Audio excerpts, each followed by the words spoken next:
Hello everyone, and welcome back to the Midnight Stories. Now, I know a lot of you use these videos to fall asleep, so before you drift off, I thought it would be nice if everyone could leave a comment letting me know where you're listening from the world. Also, don't forget to like and subscribe if you're enjoying the episodes. Alright, let's get comfy, relax, and begin. Running with my friend after school was something we both looked forward to. We didn't just run on streets or sidewalks. We liked to find trails that cut through the woods and hills near our neighborhood. There was one trail in particular that we kept going back to. It started just above a small park, then climbed up a steep dirt hill and led to a ridge. From the top of that ridge, you could see out over a valley below. It was quiet and open, mostly fields with cows grazing far off in the distance. The air was fresh, the wind often blowing gently, and the views were amazing. It felt like a little escape from everything else. The trail wasn't busy, and that was part of the appeal. It felt private, like it was ours for a little while. We'd run up the hill, racing each other, then slow down and walk at the top, catching our breath as we took in the view. Sometimes we'd just stand there, looking out over the valley, the sun dropping lower in the sky. The dirt underfoot was loose and dry, the smell of earth and grass strong in the air. Birds sang somewhere in the trees, and the only other sound were the distant lowing of cows far off in the fields. That day was no different at first. We started running from the park, breathing hard, our feet kicking up dust on the trail. The sun was still bright, but starting to soften, casting long shadows. The trail was quiet except for the crunch of our shoes on the dirt and the occasional rustle of leaves as a breeze blew through the trees. After a few minutes, we slowed to a walk near the top of the hill, just before the ridge. We were tired and took a moment to drink some water from our bottles. We stood there for a minute, catching our breath and looking out at the valley below. The grass on the ridge swayed gently in the wind, and the sky above was clear and blue. Then it happened. We heard it, a sound so strange and wrong that I stopped breathing for a moment. It was an animal noise, but unlike anything I'd ever heard before. It wasn't the usual calls or cries of birds or the typical sounds of farm animals. It was low, guttural, and twisted. Imagine something making a sound like a mix between a growl and a wheeze, but stretched out and broken, like it was struggling to breathe or in pain. It came from somewhere close, maybe just 20 or 30 feet away, hidden in the trees or bushes just off the trail. I remember the moment perfectly because my whole body froze. My heart stopped racing from the run, and a cold wave passed through me, making my skin crawl and every muscle tense up. It was the most unnatural noise I'd ever heard. It made the hair on the back of my neck stand up like someone had just screamed behind me. I didn't even have to think. My body just reacted without words. That feeling when your instincts scream, "fucking no."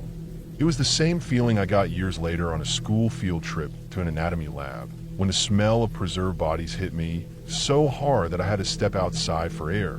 That smell made me want to run from the room, to get as far away as possible. That sound on the ridge that day hit me with the exact same wave of fear. My friend and I just looked at each other, wide-eyed and frozen. Neither of us wanted to move. The noise didn't come again right away, but that silence afterward was even worse. It was like everything held its breath with us, waiting. I tried to listen carefully. The air was still except for the faint rustling of leaves. The cows in the distance didn't seem to notice anything, but that sound, whatever it was, felt alive. It wasn't mechanical or like a car or any normal noise from the world around us. It was organic, raw, and broken. It came from something alive and close. After a long moment, I finally forced myself to step back down the trail, signaling my friend to do the same. Our legs were shaking as we walked quickly down the hill, not running, but moving fast. The trees seemed darker now, and every shadow felt bigger and heavier. The sun was slipping behind the ridge, and the light was fading faster than before. We didn't talk much, but I could feel my friend's tension beside me, the way her steps were uneven and quick. The usual comfort of the trail was gone. It felt like the place itself had shifted, like the ground was holding a secret that didn't want to be found. By the time we reached the park at the bottom of the hill, the sky was almost dark. The noise didn't come back, and we didn't want it to. We both knew we'd never run that trail again, at least not near dusk. The whole way home, I kept thinking about that sound. What could it have been? Nothing I can name made that noise. It was too wrong, too painful, too strange. I imagined animals I knew, coyotes, foxes, deer, but none of them make a sound like that. Later, I asked a few people who knew the area, including a local farmer. The farmer said sometimes sick or injured animals make strange sounds, but he'd never heard anything like what I described. He also warned me about mountain lions in the area, but they don't usually make noises like that either, mostly growls or screams, not the broken wheezing noise I heard. I kept thinking maybe it was an animal caught in a trap or injured badly somewhere. But if it was, why didn't it move or come closer? Why did it sound so unnatural? The thought stuck with me for weeks. I tried to push it out of my mind, but every time I passed near that trail or looked at the ridge, I felt the same chill. The memory of that sound was so vivid that I could almost hear it again. That awful, strange noise right on the edge of the trees. The last time I went back, it was during the day with a bigger group, just walking, not running. We stayed in the open and didn't stop near the ridge. I didn't want to risk hearing that sound again. I never told many people about that day because it sounded crazy. Who would believe me? An animal making a noise so wrong that it froze two healthy runners in place with fear? But it was real. It happened. I still think about it when I'm out on trails or in the woods. Sometimes, when the wind is just right and the forest is quiet, I swear I can hear that noise, faint and broken, hiding somewhere close but out of sight. And I know better than to get too close, because whatever made that sound is still there, somewhere up on that ridge, and it's not something you want to meet.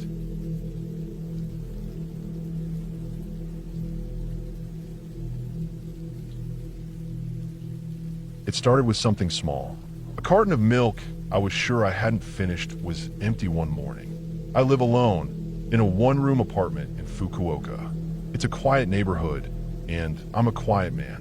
I work long hours at a shipping company and mostly keep to myself. No friends over, no parties, nothing strange. Just work, sleep, repeat. At first, I thought maybe I was just tired. Maybe I really had used more of the milk than I remembered. Maybe I was losing track of things. I told myself I'd be more careful.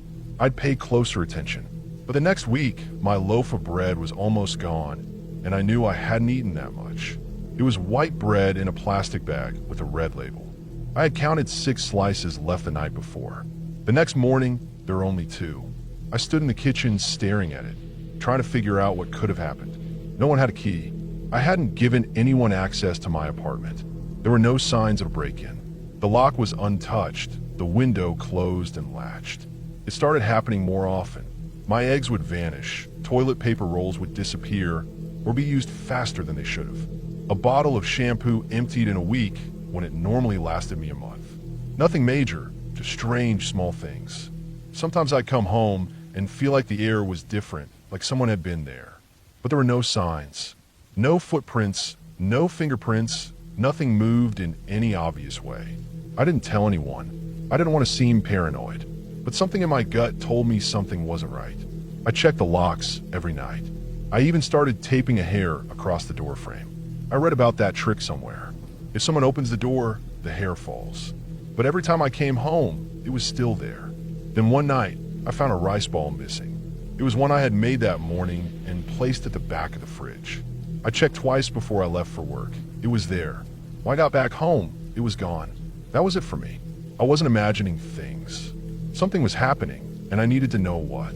I bought a small motion-sensitive camera from an electronics store near Tenjin. I didn't have much money, but I figured it was worth it. I placed it on a shelf above the microwave, angled to cover the kitchen and most of the living space. It was one of those little white dome cameras that link to your phone. It started recording only when it detected movement. That first night, I could barely sleep. I kept looking at the app on my phone. Nothing happened. No alerts. No movement. The next day, I checked the footage. Just me making dinner, brushing my teeth, going to bed. Nothing out of the ordinary. Then on the 3rd day, I got a notification while I was at work. Motion detected. I opened the app, and what I saw made my stomach drop. It was a woman, middle-aged, thin, dressed in a stretched-out white t-shirt and old gray sweatpants. She climbed down from the top of my closet. There was a cabinet space above it, a built-in crawl space I never used because it was too high up. I thought of it as useless storage. She slowly dropped down, barefoot, and moved quietly into the kitchen. She opened the fridge, took out a rice ball, and sat on the floor to eat it. She drank straight from my milk carton. She didn't rush. She moved like she had done this many times before. Then she cleaned up, wiped her fingerprint from the counter with a rag, and climbed back up. She pulled the door of the cabinet shut behind her. I sat there at my desk at work, staring at my phone, not sure what to do. I replayed the footage again and again. There was no mistake. She was real. This wasn't a ghost or a dream. A real person had been living in my home. I felt sick, violated. I thought about all the times I walked around in my underwear, left the bathroom door open, slept with the window cracked for air. She had been there the whole time. I left work early and went straight to the police. They didn't believe me at first. I had to show them the footage twice. Then they sent 2 officers with me to my apartment. I stood in the hallway while they searched. I felt like I couldn't breathe. I kept thinking about her up there, crouched in the dark, listening to us. One officer pulled over a small chair and stood on it to reach the cabinet above the closet. He opened it slowly, flashlight in hand. Then he called for his partner. She was in there, curled up in the back of the space, covered in a thin blanket. There was a plastic water bottle, a bag with clothes, some wrappers, and a small notepad. She didn't speak. She just looked at them, blinking in the flashlight's glare. They helped her down and handcuffed her. She didn't fight. The officers took her outside, and I followed. She looked tired, dirty. Her hair was thin and matted. She didn't say a word. Not to me, not to them. Later, the police told me she was homeless. She had been living like that for almost a year. She had found an unlocked back door in our apartment complex that led to the rooftop stairs. From there, she entered through a hallway window. I never checked because I thought it was too small for anyone to fit through. Apparently, it wasn't. She'd crawl in, wait until I left, and move around just enough to eat, clean herself up, and then disappear again. They said she had no record, no history of violence. She was just a woman who had lost everything and was trying to survive. She had been sneaking into buildings for years, but she'd never stayed in one place this long. My apartment was small, quiet, and I worked long hours. I was perfect. They found fingerprints everywhere, places I hadn't thought to check. The back of the bookshelf, inside my laundry basket, the top of the bathroom door frame. She had studied my routine, figured out my habits, and stayed completely out of sight. She never left a mess. She always put things back. I had only noticed because she got comfortable enough to start taking more food. They didn't charge her with much. Technically, it was trespassing and theft, but she hadn't damaged anything. There was talk of getting her help, shelter, food programs, counseling. I didn't follow up. I didn't want to know what happened to her. Part of me felt sorry for her. The other part couldn't sleep for weeks. Even after she was gone, I kept imagining her up there. I installed new locks, double-checked the windows, even paid for a contractor to seal up the crawl space completely. I threw out most of the furniture and bought new things. I changed my routine, left lights on at night, started taking time off work just to sit in my apartment and listen. I never heard anything. She was really gone, but the feeling stayed, that someone had watched me without my knowing, had studied me, lived in the same space, breathed the same air. She had been there when I showered, when I cooked, when I sang to myself without realizing it. That kind of intrusion doesn't go away easily. It sits in your skin, in your walls. I moved out after 6 months. I broke my lease and paid the penalty. I didn't care.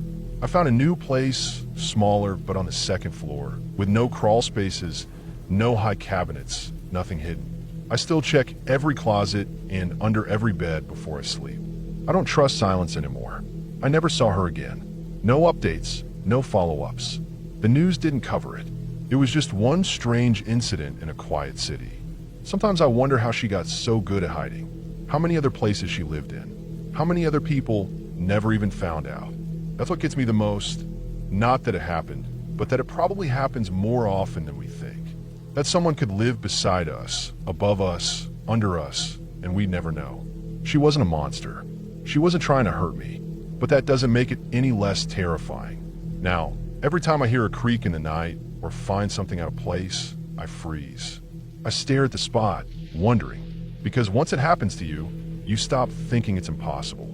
You stop telling yourself, that would never happen to me, because it did, and it changed everything.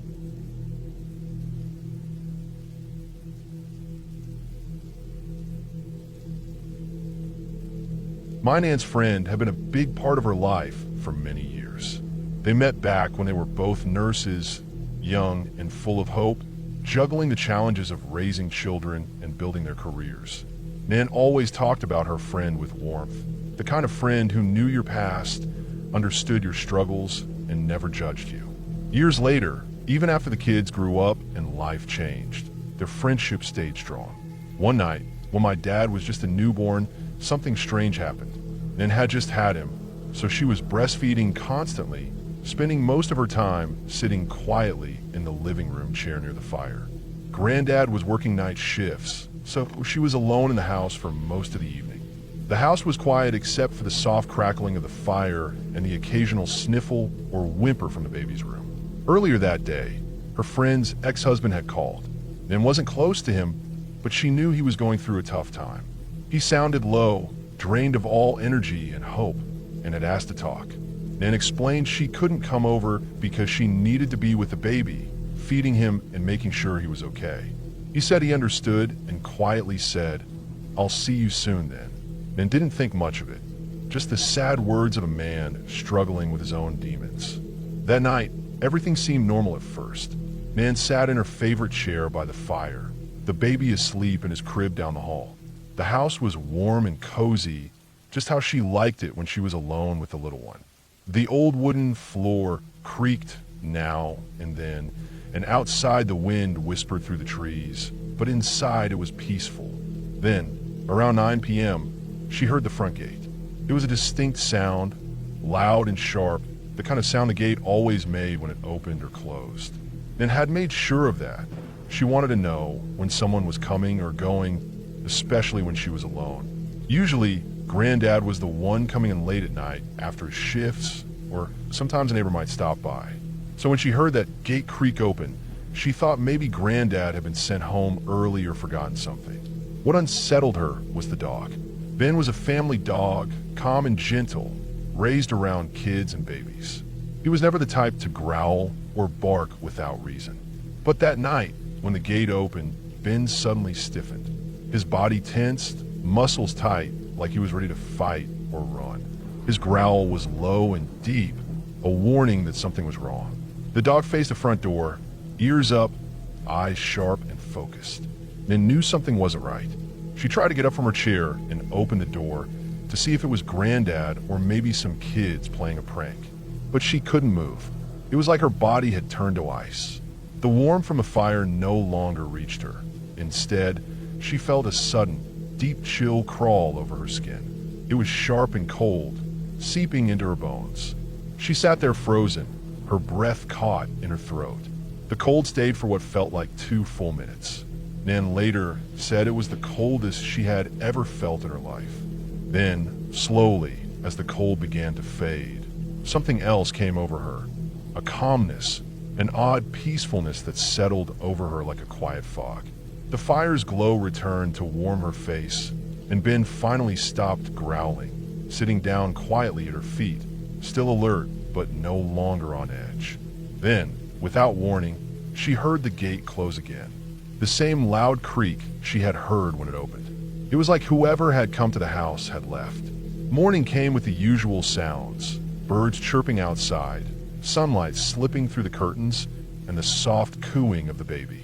Nan waited for Granddad to get home from his night shift.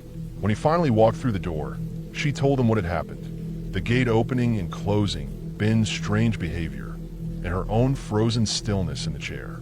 Granddad's face grew serious. He told her some terrible news. The friend's ex-husband had taken his own life that very night. Around 8:50 p.m., just 10 minutes before the gate had opened at their house, he ended his life. The place where he did it was only a short walk from Nan's house, just down the road, close enough that if he had decided to come by, he could have made it in that time. Nan sat in silence, the weight of the news pressing down on her.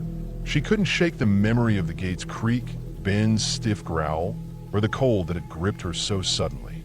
It was as if that moment, that presence had brushed against her and left something behind, something heavy, something real. There were no ghosts, no voices, no shadows creeping in the corners. Just a man lost in his pain, and the quiet ripple of his last steps reaching out into the night.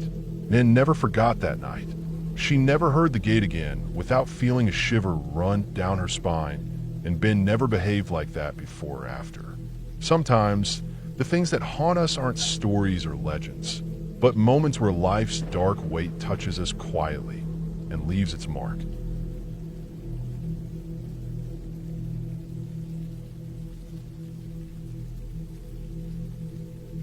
I was a freshman in high school when I first heard about OM. It was one of those stories that just sticks with you because it feels too real to be some made-up ghost tale and too weird not to make you wonder if it could actually happen. My friend Steve told it to our group about something that happened to his older brother Tim a few years earlier. I never forgot it. Tim was in college somewhere in New Hampshire. I didn't know much about the place then, but I learned later it was the kind of small, quiet college town surrounded by woods and narrow roads that twist and turn through the trees.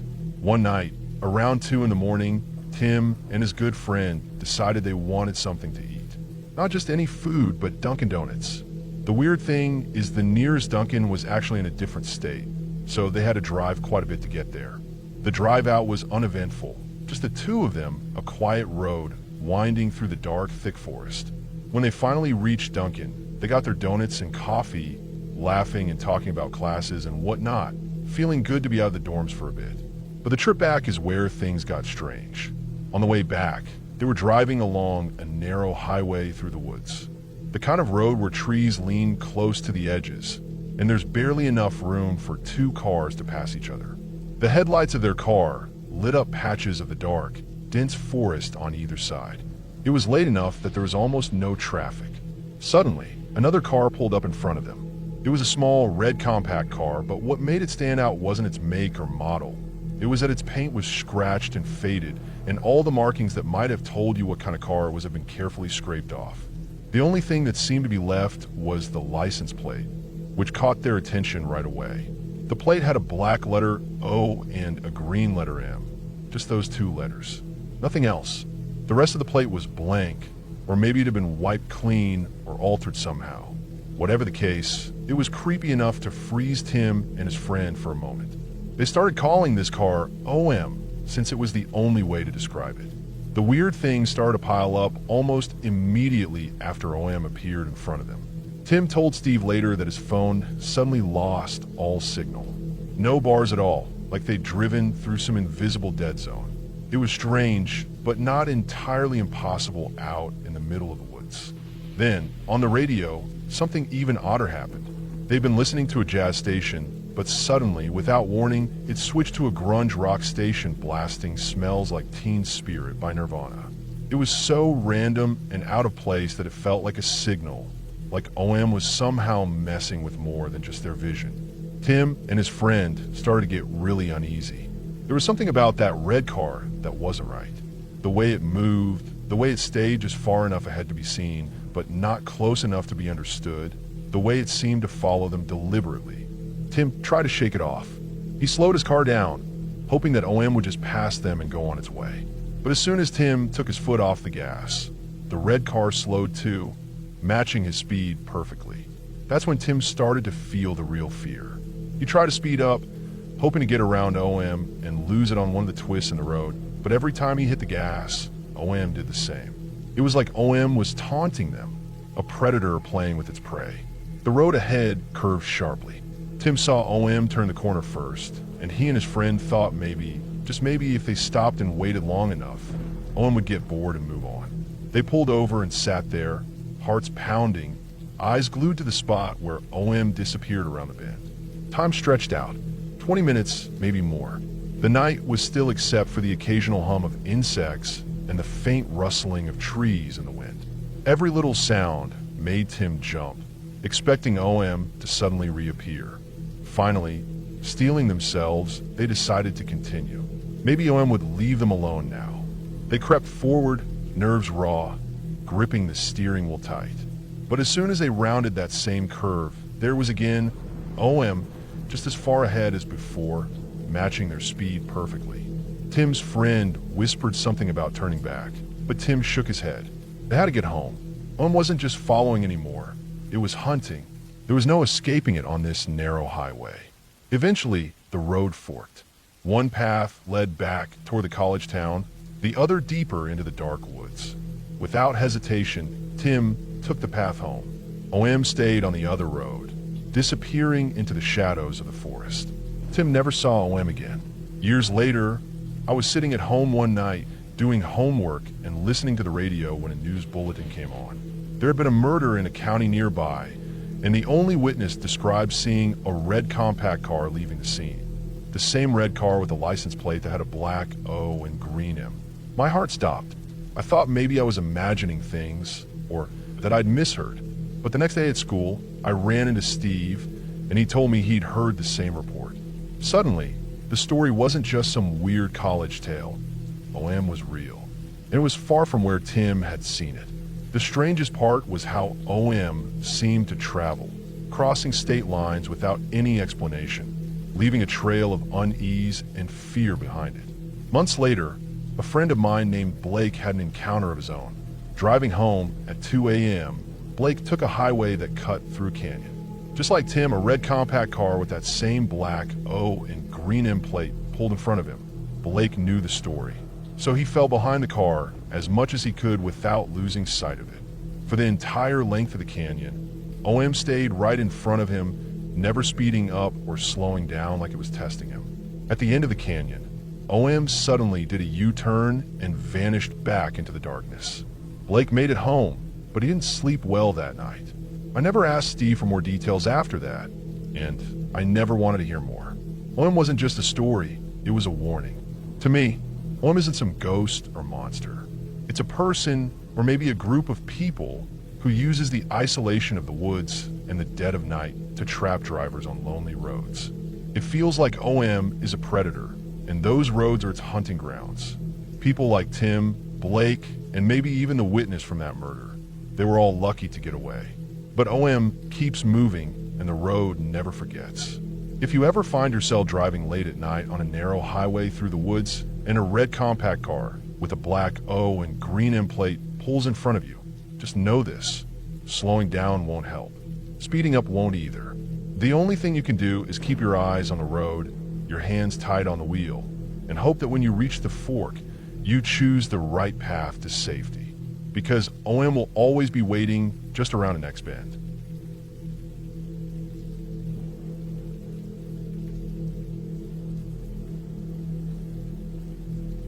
I had been drinking a lot that night. It wasn't anything new for me, going out, having a few too many drinks, and just losing track of things. I was down in Toronto for a concert, something I've been looking forward to for weeks. I don't remember what band was playing exactly. The details are already a bit fuzzy.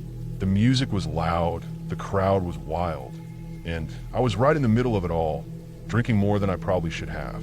It was one of those nights where you're just floating on a buzz, not paying attention to much besides the next drink and the next song. At some point, I don't really know when I got separated from my friends.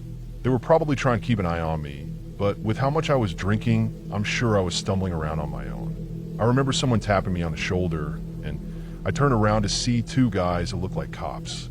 They were in plain clothes, not the usual police uniform. I barely registered what was happening before they told me I was under arrest.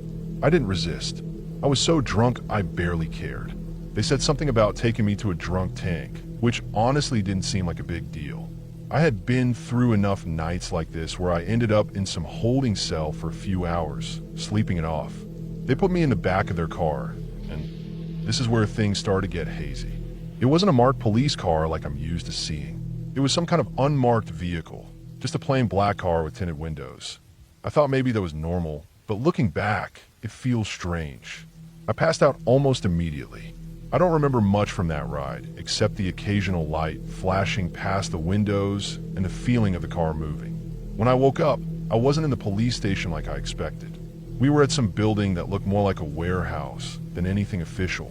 The outside was dull, gray, with no signs or lights. The doors were heavy, and when they opened, I was pushed inside. The inside was what really threw me off. It looked like some kind of hospital or clinic. Bright fluorescent lights, white walls, the smell of antiseptic. I'm not exaggerating when I say it was like a hospital, but definitely not one I'd ever been to.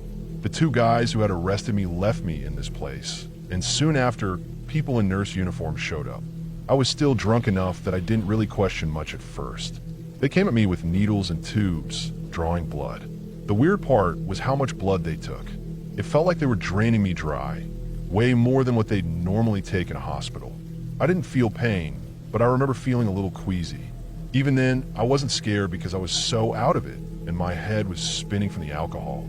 Then things got strange in a way I didn't expect. The nurse people led me down a long hallway to a room that looked like a bedroom. It was plain, with one bed and nothing else really in it. It was dark, except for a small lamp by the bed.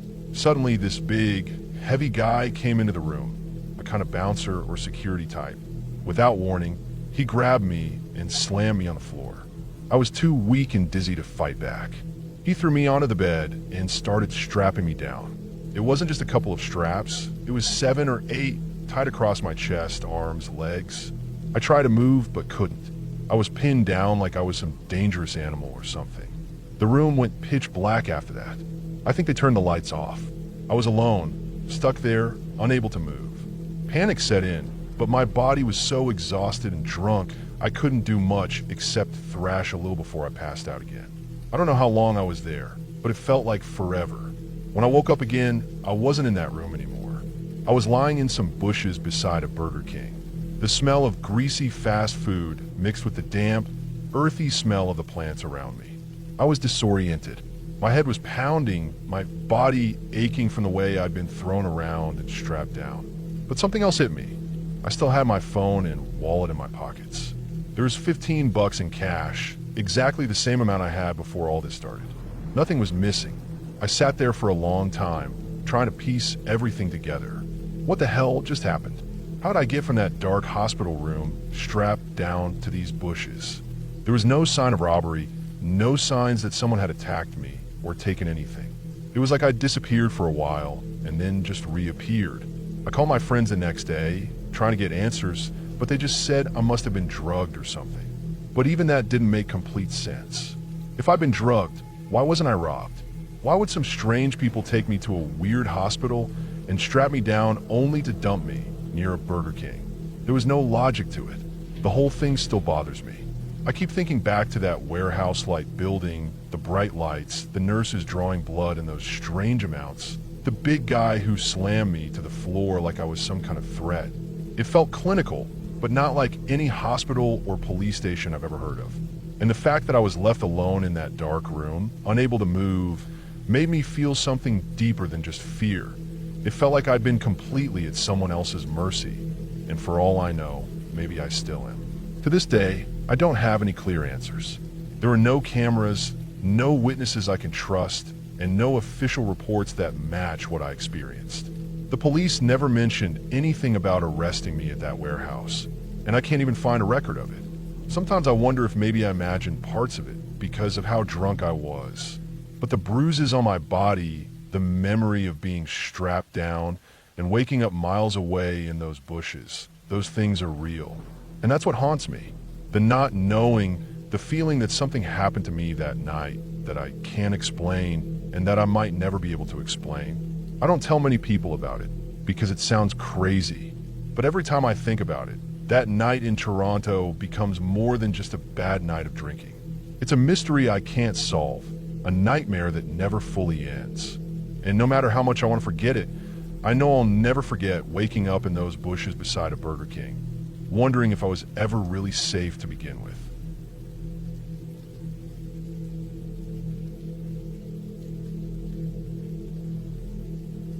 The wind was howling hard that afternoon, and the rain was coming down in thick sheets. I was somewhere near the Idaho-Montana border, deep in the wilderness on my Continental Divide trail through hike. The weather had turned for the worse over the past few hours. The sky was thick with dark clouds, and the trees bent and creaked under the pressure of the wind. I knew that being out here, miles from any road or shelter, in weather like this was always dangerous, but I kept moving, hoping to make good time before nightfall. The trail was slick with mud, slippery rocks, and fallen pine needles that stuck to my boots like glue. My rain jacket was soaked through despite its waterproof shell, and my breath came out in visible puffs as the cold wind sliced through the forest. I wasn't in any hurry to stop, but the rain and wind made everything feel slower, heavier. The trees all around me groaned and swayed, the way old trees do when a storm threatens to rip them loose.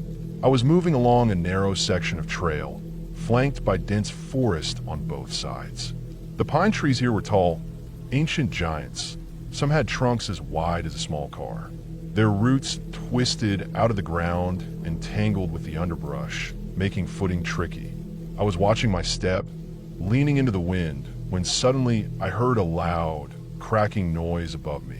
It wasn't like the usual creak of the forest in the wind. It was sharper, more violent, like with snapping under enormous pressure. I froze, looking up just in time to see a huge pine tree ahead of me, maybe 70 or 80 feet tall, starting to tilt. At first, it was slow, almost graceful in the way the top of the tree leaned over the trail. Then it picked up speed. The whole crown of the tree bent like it was made of rubber, swooping in a smooth arc directly towards me. My brain took a moment to catch up. I couldn't quite understand what I was seeing. Trees didn't just bend like that, not whole mature pines with trunks that thick. The crown moved in a way that was almost impossible. It seemed to twist and stretch as it came closer. I was caught in a moment where time slowed, and everything felt unreal.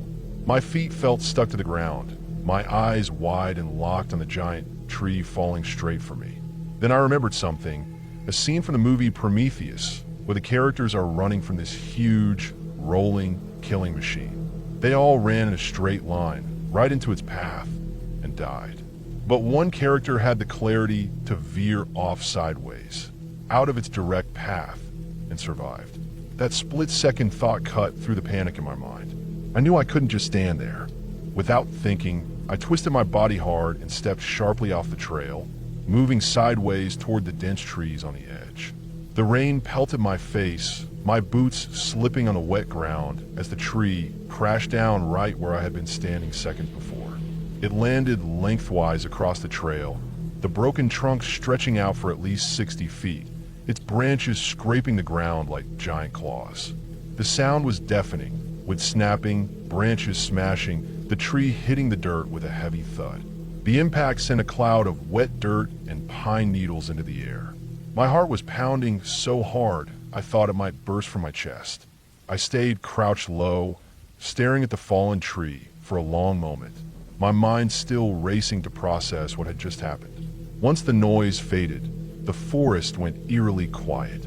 The wind had died down a little, but the rain still fell steadily, the steady patter mixing with the distant rumble of thunder. I was so cold and shaking, but I was alive. The trail was now completely blocked by the giant tree. No way I could climb over or around it without risking injury or getting stuck. That day, the forest didn't feel friendly or safe. It felt indifferent, powerful, and sometimes deadly. The narrow trail cut through miles of wilderness, and out here, you're not just dealing with rough terrain or bad weather. You're facing the raw forces of nature that can turn against you without warning. I found a spot just off the trail where I could rest for a moment, trying to calm my shaking hands. I pulled out my map and checked my location, thinking about what to do next. The tree meant I had to backtrack a few miles to find a side trail or a safer route. The storm wasn't going anywhere soon, and I knew I'd have to move carefully if I wanted to keep going. The wind picked up again, whipping through the branches overhead like a low growl. As I started hiking back, I thought about all the other close calls I'd had on this trip. Earlier that week, I'd almost stepped on a rattlesnake. It was hiding under a pile of dry leaves just off the trail. I was watching the ground closely, trying to avoid slippery spots when I spotted the thick, patterned coils right where my boot was going to land.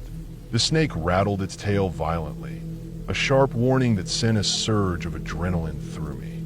I froze for a second, heart racing, then carefully stepped back and circled wide around it. That encounter reminded me how easy it is to make a mistake out here and how careful you have to be. Then there was the night I spent camped in a small clearing near a creek. I had pitched my tent early, tired from the day's hike, but around dusk I started hearing noises outside. At first, it was the usual forest sounds, birds settling in, insects buzzing. But then I heard something heavier, something moving slowly, but deliberately just beyond my tent's mesh screen. It was a bear. I could hear its breath, the crunch of its paws on the wet leaves. It stayed nearby for hours, persistent but not aggressive. I didn't dare make a sound or move, knowing that any sudden noise might provoke it. I sat in the dark, listening to the bear's heavy breathing until dawn finally broke and it wandered off. That night taught me that even when you're alone and tired, you're never truly alone in the wilderness. The animals know the trails as well as you do, and sometimes they don't want to give up their space. Back on the trail that rainy afternoon, after the tree had fallen, I felt a strange mix of relief and caution. The forest was beautiful, wild, and unpredictable. It didn't care about my plans or my pace.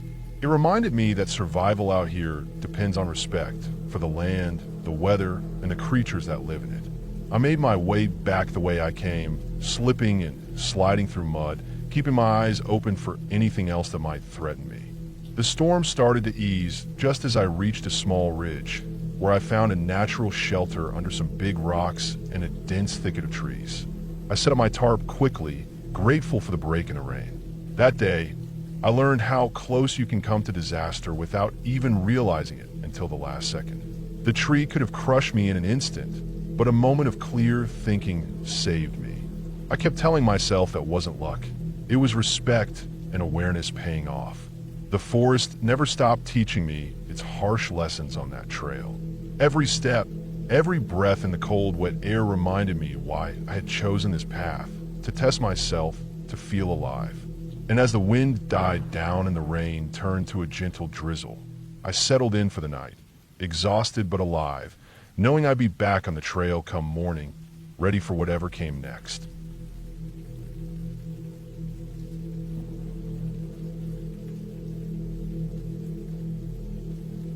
The Cecil Hotel was always an odd place, even for downtown Los Angeles.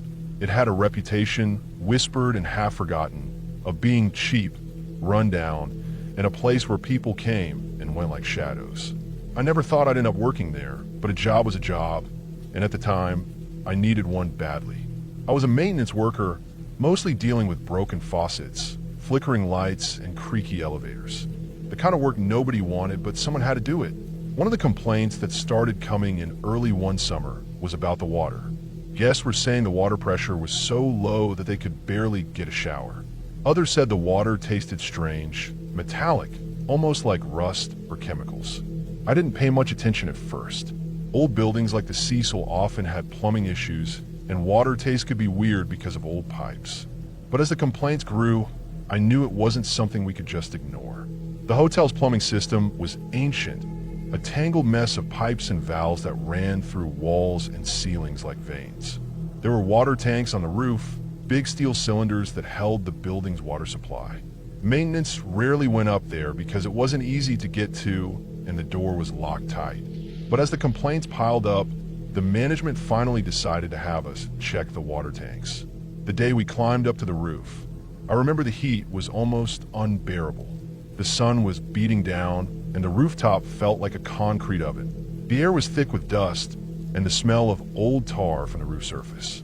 The door to the rooftop water tanks was rusty but still locked. We had to get the master key from the office. When we finally got the door open, the noise from the city below faded into a distant hum. Up there, it was quiet and strangely isolated. We approached the water tanks, giant, rounded containers that looked like they hadn't been cleaned in years.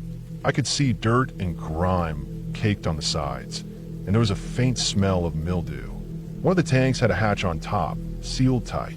We were told to open it carefully to inspect inside for any blockages or damage that might explain the water issues. The moment we lifted the heavy metal lid, a rush of cold, stale air escaped. Then, as the sunlight hit the inside, I saw something no one should ever see.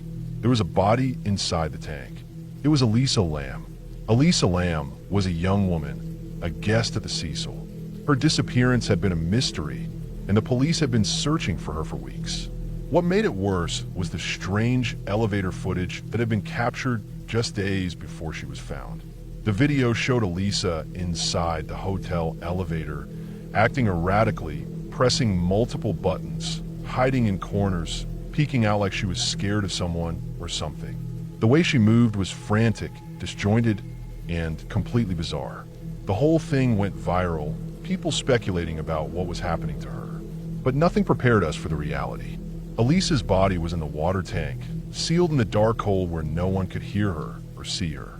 How she got up there, how she managed to get into the tank itself, no one could explain. The rooftop door was locked from the outside, and security cameras did not show her entering or leaving the roof. The tank itself had no visible way to get in or out without a hatch, which was locked. For days after finding Elisa, I couldn't shake the image from my mind. I kept thinking about how she must have been up there, trapped and alone, how the water pressure complaints were actually a sign something was terribly wrong. The water tasted bad because it had been contaminated, and the low pressure was caused by the blockage in the system created by her body. I tried to piece together what might have happened logically. I thought about the elevator footage and how she seemed scared. Maybe she was running from someone, or maybe she was scared of something inside the hotel. The Cecil had a dark history, and it was full of people with troubled lives, but none of that answered the main question. How did Elisa get into that tank? How could she climb up to the roof, open a locked door, and get inside a sealed water tank? It seemed impossible. I spent many hours exploring the rooftop, looking for any way she might have gotten there. There was a small ladder on the side of one tank, but it was too high and dangerous to climb without equipment. The roof had a few vents and pipes, but none were big enough to allow a person through. The rooftop door was locked, and the keys were always kept in the office. No staff reported seeing Elisa or anyone suspicious going on at the roof. The building itself was old, creaky, and complicated. Stairwells twisted in strange ways, and there were old maintenance shafts and service ladders scattered through the structure. But all those areas were locked and secured, except for the ones used by staff like me. If Elisa had managed to get into a service area, maybe she found a way to the roof. Still, the hardest part was the water tank hatch. It was bolted down tight. No one would open it without a tool, but someone had to get inside to fill or clean the tank occasionally, right? Could Elisa have known how to open it? Was she familiar with the hotel's inner workings, or had she found a tool somewhere? The more I thought about it, the more it seemed she had to have been alone. The hotel was old and run down, and security was lax. If she was scared or unstable, she might have wandered the halls, found an unlocked door or a forgotten maintenance passage, and climbed to the roof. Maybe she thought hiding was the only way to get away from whatever was bothering her. But the tank was sealed, and once inside, there was no way out. Maybe she got trapped, or maybe she slipped and fell inside. The tank was tall, and if the hatch was closed behind her, there was no way to open it from the inside. The water inside the tank was cold and dark, and she probably didn't survive long. I couldn't imagine the fear she must have felt, trapped in the dark, surrounded by cold water, alone and helpless. The image of her frantic movements in the elevator made sense now. Maybe she was trying to get help, or maybe she was scared out of her mind and looking for a place to hide. The hotel was a maze, and it swallowed her whole. After the discovery, the hotel shut down the water tanks and started a full inspection of the plumbing and rooftop security. They added locks, alarms, and cameras in places that had never had them before. Staff and guests were shaken by what happened. Some moved out. The hotel's reputation took a further hit. For me, working at the Cecil after that was different. I saw the hotel not just as a building, but as a place full of stories like Elisa's, stories of people lost, scared, and forgotten. The water pressure problem was more than a plumbing issue. It was a silent cry for help no one heard until it was too late. Elisa's death was a terrible accident, but also showed how dangerous neglect and poor building security could be. A locked door, an old water tank, and a frightened young woman trapped where no one could find her. It was a reminder that sometimes the scariest things are not ghosts or monsters, but real problems hidden in plain sight, waiting to be discovered. Her story haunted me for years, not because of anything supernatural, but because it was so real and so tragic. The Cecil Hotel kept standing, its walls full of secrets, but I never forgot the day we lifted that water tank lid and found Elisa inside, a chilling reminder of how fragile life can be in the shadows of a broken building.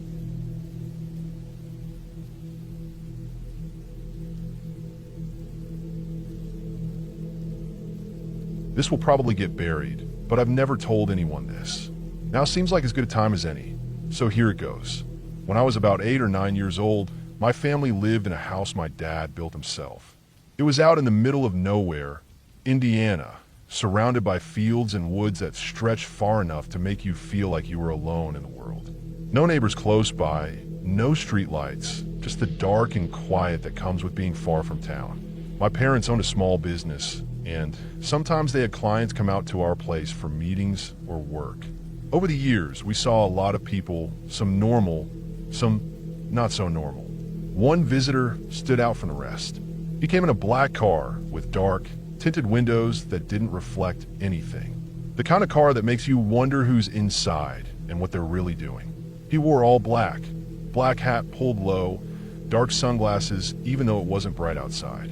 The kind of guy who looked like he didn't want to be noticed, but somehow managed to make everyone notice him anyway.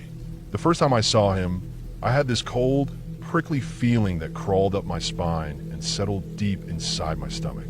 It was that kind of fear that isn't loud or sudden, but just quiet and heavy, like the air before a storm. He showed up just for a consultation with my parents.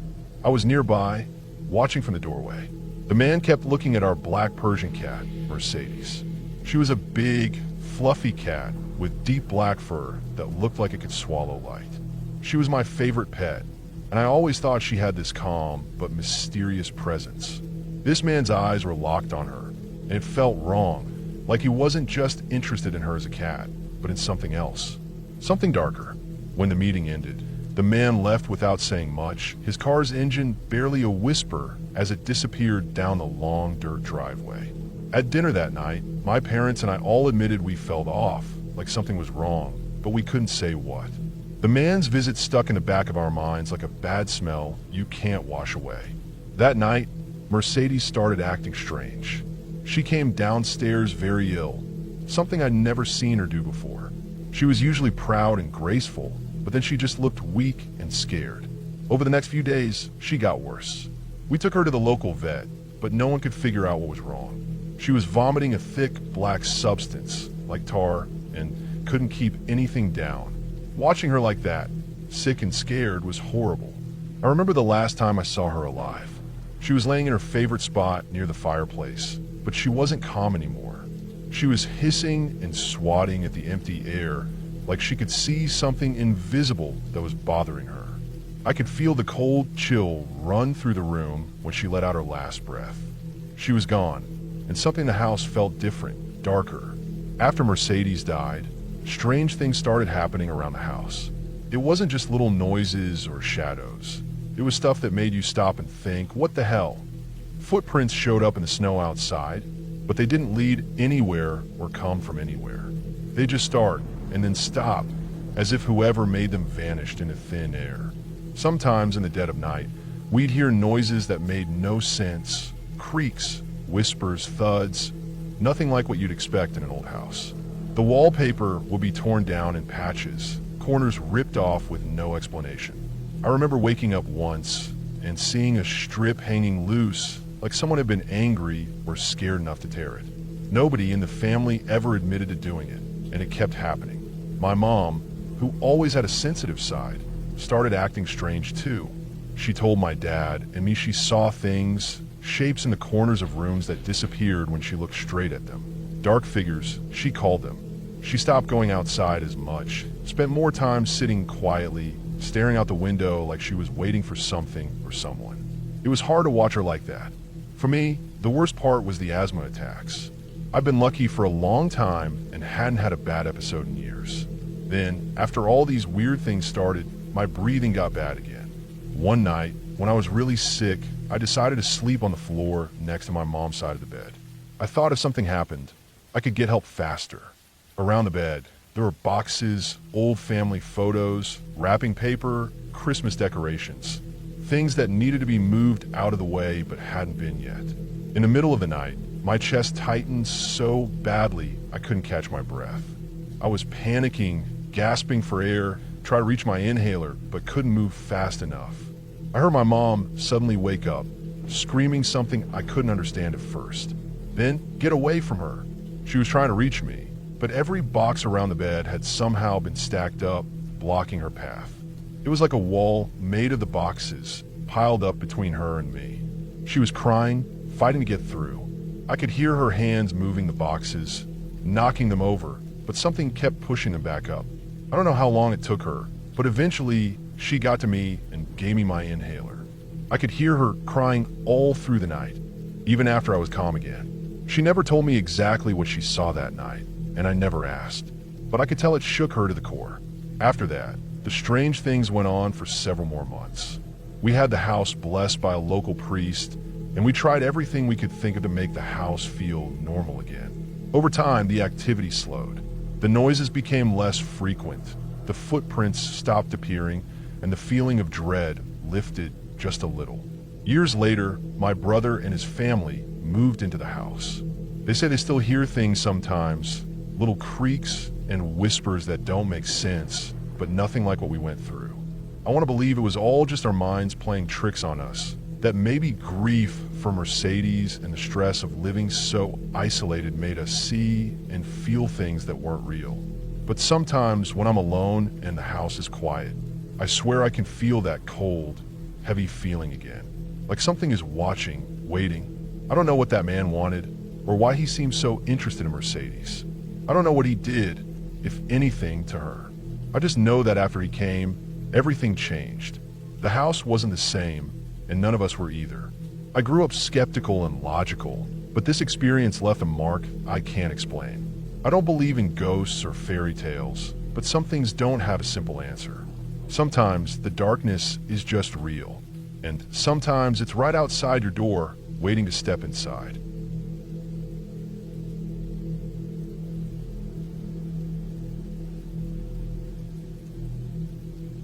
A few years ago, I was living with my sister. Things weren't going well between her and her boyfriend. They kept fighting all the time, and eventually, he decided to stay somewhere else for a while. My sister was afraid to be alone in the house, so she asked if I could stay there with her. Honestly, I didn't mind. I got free internet, a place to crash, and it was better than being by myself. I was fine with the arrangement. The setup in the living room was simple. I had the couch by the window, the one that faced the street, and right behind me, near the front door, there was another couch pushed up against the wall. That second couch was usually empty, but it felt like the place where someone might sit if they were waiting for you to come home or something. The room was pretty small, with just a few pieces of furniture, and the only light came from the street lamp outside, shining faintly through the window blinds. One night, after a long day of doing nothing much, I crashed on that couch by the window. I was dead tired, but didn't want to sleep too deeply because my sister was worried and kept texting me from her room. I remember drifting off slowly, the hum of the old fridge and the occasional creak of the house filling the silence. I was in a deep sleep when suddenly I jerked awake. My heart was racing and I was sweating, but I couldn't remember what the dream was about. It was like my mind erased it just before I woke up, leaving only a cold, heavy feeling in my chest. The room was dark, but I could see shapes and shadows clearly. My eyes adjusted quickly, and my gaze naturally moved to the couch behind me. That's when I saw it. Sitting there, motionless, was a tall figure. It was dressed in a long black robe with a pointy hood that covered its head completely. The hood was pulled down so far that I couldn't see its face at all. Its arms were crossed tightly in front of its chest, and the way it sat was rigid, almost like it was carved out of stone. My first reaction was pure adrenaline. I wanted to jump up and attack, protect my sister and myself. But the more I stared at it, the more frozen I became. It didn't move or breathe, didn't even seem to acknowledge I was there. It was just there, The stillness was heavier than any sound. My breathing became shallow, and I could feel a chill creeping down my spine. My eyes started to tear up, and I could feel goosebumps all over my body. For what felt like forever, I just stood there looking at this figure. Then I snapped out of it and ran to the next room. I needed something to defend myself with. The house was quiet, almost too quiet. I grabbed the first thing I could find, a basketball from a pile of stuff near the door. I gripped it tight, trying to steady my shaking hands and clear my mind. I kept telling myself I was awake now. This wasn't a dream or some nightmare tricking my brain. After a few minutes, I convinced myself it had to be a mistake. Maybe my eyes had played a trick on me. Maybe it was just a pile of clothes on the couch that looked like a person in the dark. So, gathering all my courage, I walked back to the living room and flicked on the light. The couch was empty. There were no clothes, no figure, nothing that even remotely looked like what I had seen. Just a couch, plain and normal. I stared for a long moment, my heart still racing and my mind refusing to calm down. Nothing explained what I had just witnessed. I went back to bed and tried to fall asleep, but I kept glancing at the dark corner where the figure had been. Every time I blinked, I thought I saw something move, but it was never real. I didn't tell anyone about it. Not my sister, not anyone. I wasn't sure if I believed what I saw myself. Days passed, and nothing happened again. The house felt normal, quiet, even boring. But I couldn't shake the feeling that something had been there. Something that didn't belong. It wasn't a ghost or anything supernatural. It just felt like a presence, something watching and waiting. The whole experience left me with a deep unease. I moved out of that house not long after. I never told anyone about the figure on the couch because I wasn't sure what to say. How do you explain something so real, yet so impossible? It was the kind of thing you keep to yourself, buried deep inside, where it can't scare you anymore. Even now, when I think about that night, the image of that hooded figure sitting silently in the dark stays with me. It's a reminder that some things don't make sense, and sometimes the scariest moments are the ones that don't have easy answers.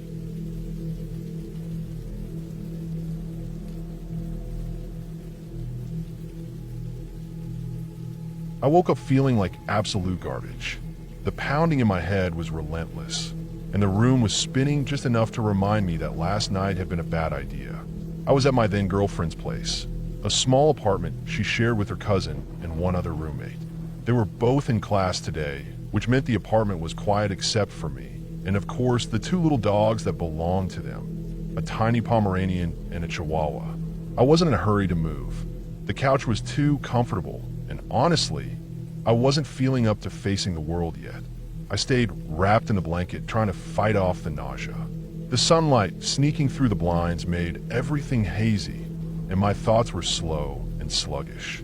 I could hear the faint sound of the dogs somewhere in the hallway, their usual tiny barks and yips, nothing unusual. But then it changed. The barking and yelping grew sharper, more urgent, panicked even. It wasn't playful anymore. I sat up, the hangover making me dizzy as I swung my legs over the side of the bed. The dogs were going crazy out there, yipping like they were terrified of something.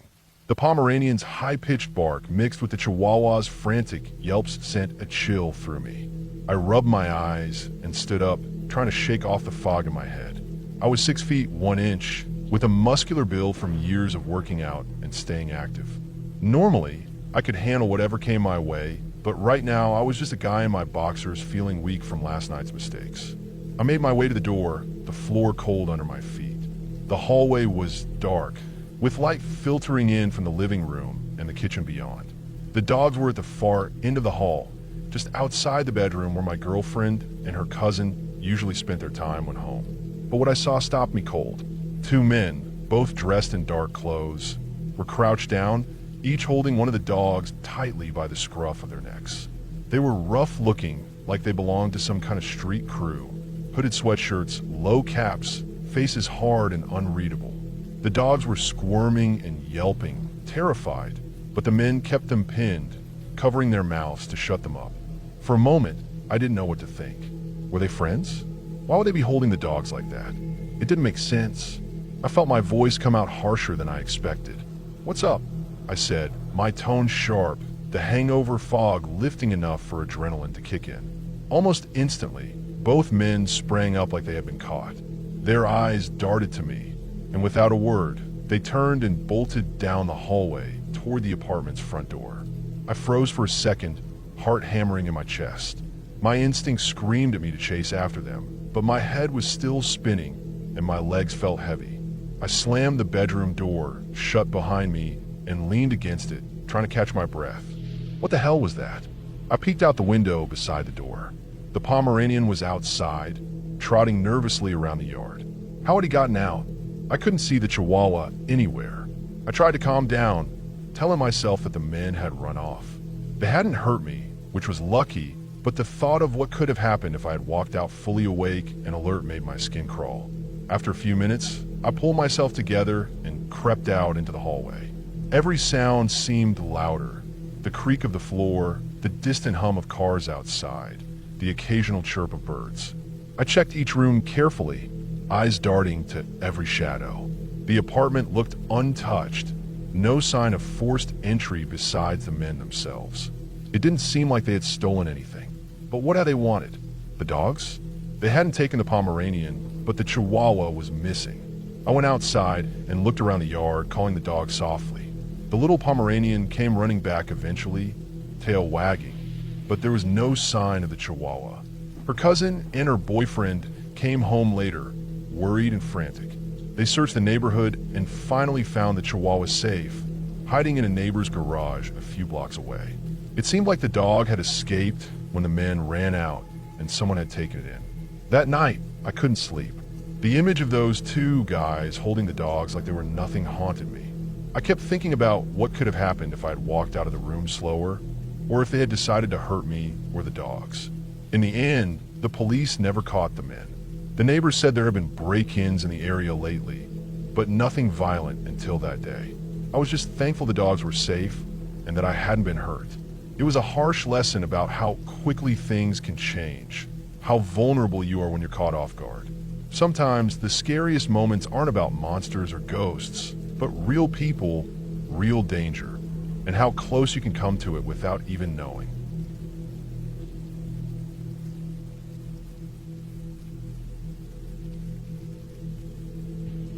When I was about 8 or 9 years old, my family lived in this quiet little neighborhood that felt almost hidden away from the rest of the world. It was a small cul-de-sac with only a handful of houses, each spaced far enough apart that you could almost imagine you were alone in the middle of nowhere. Our house sat at the end of the street, and it had this huge backyard that stretched back far beyond what you'd expect for a suburban home. The yard was mostly grass, but in one far corner, there was this old, rusted-out trailer. It wasn't a camper or anything like that. It was one of those flat trailers people use to haul dirt bikes or ATVs. The kind with a metal floor and no walls.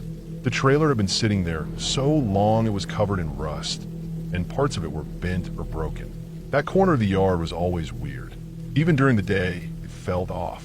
The grass around it was patchy, and no matter how much my parents tried to get the yard looking nice, that spot always seemed darker, like the sunlight just didn't want to reach there. Our dog, a big golden retriever, wouldn't go near that corner either. Sometimes when we were playing in the backyard, he'd be perfectly fine running around, but if he caught sight of that trailer, he'd stop, stare, and growl low in his throat before turning and running back to the house. My two younger sisters shared a bedroom on the other side of the house. They were both a couple of years younger than me, and sometimes they'd come sleep in my room if they were scared. They told me it was because they saw weird lights in their room. Small, flickering lights that would appear and disappear without any clear source. My parents didn't really believe them. They said it was probably the street lights outside, shining in through the curtains, or maybe reflections from passing cars. So, my sisters got used to trying to ignore the lights, but they still sometimes ended up in my room in the middle of the night, clutching their blankets and whispering about how strange their room felt. One night, when I was probably 9, I woke up with this feeling in the pit of my stomach that I can still remember clearly. It was like a cold, angry presence, not something I could see, but something I could feel pressing down on me. It was the kind of anger you get when you accidentally step on someone's foot, but a million times worse. It was heavy, like someone standing over me, furious.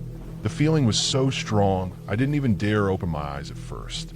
After a while, I gathered enough courage to sit up in bed. That's when I saw the shape of a person standing in the doorway of my room. The shape was mostly dark, like a shadow, but I could see one clear, red, glowing light near its face. It looked exactly like the red cherry at the end of a cigarette. Both my parents smoked, so I thought maybe one of them was standing there, but something about it felt wrong. The figure didn't move or say anything, and the room was completely silent except for the faint sound of my own breathing. I sat up and called out, "Mom? Dad?" But there was no answer. The shape just stood there. After a few seconds, the red light disappeared, and the figure slowly faded away. I remember feeling frozen with fear. I pulled the covers over my head as fast as I could and curled into a tight ball, hoping whatever it was would leave me alone. Then just when I thought I was safe, I felt something tug at the blankets at the foot of my bed. It was a gentle but deliberate pull, like someone was trying to grab the covers. I didn't dare move. I held the blankets as tight as I could, afraid that if I let go, whatever was there might grab me. The tugging stopped after a moment, but I was so scared I couldn't fall asleep right away. Eventually, exhaustion took over, and I drifted off. The next morning, I told my parents what had happened. They looked at each other and said they had been asleep all night, and it must have been just a bad dream. I wanted to believe them, but I knew what I saw was real, even if I couldn't explain it. Over the years, that house gave me nightmares, especially the corner where the garage had been turned into a den. The den was a small room right off the kitchen, and from the outside, it looked like a simple addition to the house. But to me, in my dreams, it was a black hole, a place where the air grew heavy and the shadows seemed to move on their own. The den was on the main floor. Our house was a single story, but in my dreams, I'd find myself running downstairs into that dark room, as if the house had more levels than it really did. I knew if I got too close to that black hole, something terrible would reach out and grab me. I didn't just dream about the den. I dreamed about other houses in the neighborhood too. In those dreams, the houses seemed alive, like they were watching me. I tried to go to them for help, but instead of safety, I'd feel myself slipping away, like I was trapped and could never escape. The feeling of danger wasn't some far-off thing. It was immediate and suffocating. Every time I woke up from those dreams, my heart would be pounding, and it took me a long time to calm down enough to go back to sleep. Years later, I was talking with my younger sister about that house, and we ended up telling our mom about the nightmares we both had. That's when things got even stranger. Mom told us she had nightmares too. Not the exact same ones, but very similar. She dreamed about running downstairs into the kitchen, which had cupboards that opened and closed by themselves. And just like me, she saw a man standing in the den, near that black hole I'd always dreamed about. None of us had ever spoken about these dreams before. It was like something in the house had marked us all, leaving a thread of fear that stretched through years and memories. Hearing my mom describe her dreams sent a chill down my spine. The fact that she had the same images, the same feelings of dread, made everything feel more real and more terrifying. I've been back to that neighborhood a few times since we moved away. Every time I step into the area, I get that same uneasy feeling creeping into my chest. The neighborhood looks normal enough. The houses are quiet, the streets clean, and there are no obvious signs of anything wrong.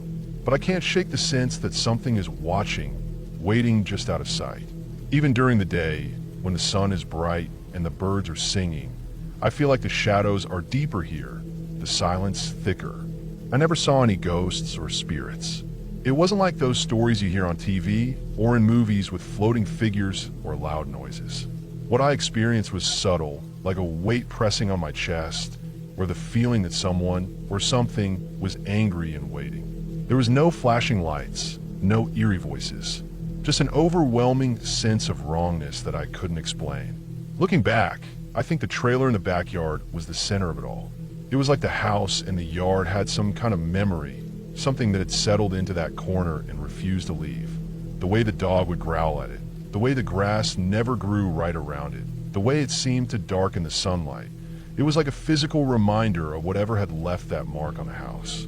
It's hard to explain what really happened in that house. I don't believe in ghosts or curses, but I do believe that places can hold energy. And sometimes that energy isn't good. It's heavy, like sadness mixed with anger, and it sticks to everything nearby. I think about that house often. I think about those dreams and the red light in the doorway. I think about how all of us, my sisters, my mom, and me, felt the same fear, even though we experienced it in different ways. Maybe the house was built on land that had seen something terrible long before we ever moved there. Maybe the people who lived there before us left behind their pain and anger, and it seeped into the walls and the ground. Whatever it was, I don't think that feeling ever really left. It waits quietly, like the rusted trailer in the corner of the yard, patiently waiting for someone to come too close again. And I'm not sure I'll ever want to find out what happens if you do.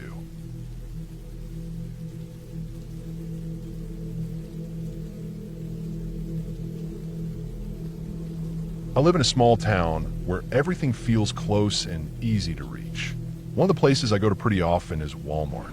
It's not just because it's convenient, but because it's really close to where I live. Whenever I need anything, I usually just walk there. It's less than a mile from my place, so it's a quick walk. There's this trail that leads behind the store, then wraps around the side, and finally brings you out to the front entrance. The whole path is kind of strange because it's surrounded by a mix of trees and bushes, giving it a sort of forest-like feel even though you're right next to a big parking lot and a busy street. One evening, my boyfriend and I decided to walk over to Walmart to pick up a few things for root beer floats. It was late, not too late, maybe around 10 p.m. The sky was dark, but there were still street lights lighting the trail, so we weren't completely in the dark. The air was cool, a little crisp, and there was a faint smell of damp leaves and earth mixed with the distant exhaust from cars passing on a main road. The trail was quiet, except for the sound of our footsteps on the gravel and the occasional rustle of leaves in the breeze. As we walked, something caught my eye near the edge of the trail. Just off to the side, in the shadows cast by the trees, I noticed a dog. It was black, completely black, and it was sniffing around on the ground like it was searching for something. At first, I thought it was just a stray dog that wandered around the neighborhood. It didn't seem aggressive or threatening. My boyfriend and I slowed down a bit to watch it. The dog didn't make a sound. It just moved silently, its nose close to the ground, as if it was following a scent trail only it could detect. The moonlight barely touched it, so its dark fur blended into the shadows. I joked, half to myself and half to my boyfriend, what if it's some sort of creature? I was teasing, just trying to lighten the mood. The idea was silly, but the night had that kind of strange energy, so I said it anyway. At that exact moment, the dog's head snapped up sharply. It turned its head all the way around to look directly at us. The way it moved was unnatural, like it was more aware of us than any normal animal would be. Then before we could even blink, it took off running. And I don't mean a normal dog run. It was faster than anything I had ever seen. Not just a sprint, it was like it disappeared in a blur, like the Flash running past you. The speed was so sudden and so fast, it felt like the air itself got sucked out around it. My boyfriend and I stood frozen for a few seconds, watching where the dog had gone, but it was gone. Just vanished like it was never there. I felt my heart pounding in my chest. Not from fear exactly, but from the shock of how fast and strange that was. We kept walking, but the quiet of the trail felt heavier after that. I couldn't shake the image of the dog's head whipping around to stare at us, like it was measuring us in some way. We got what we needed from Walmart and headed back home, but that moment stayed with me. A couple months passed, and I pretty much forgot about the dog. Then, one day, my neighbor came over to talk. She's someone who doesn't scare easily or exaggerate things. So when she told me about seeing a black dog near the back of Walmart, I paid attention. She said she and her son had seen it roaming around the forested area behind the store. The weird part, she said, was when the dog noticed them, it took off running at a speed that made her feel like she'd seen something impossible. She described the speed the same way I had seen it, too fast to be real. I tried telling myself it was just coincidence.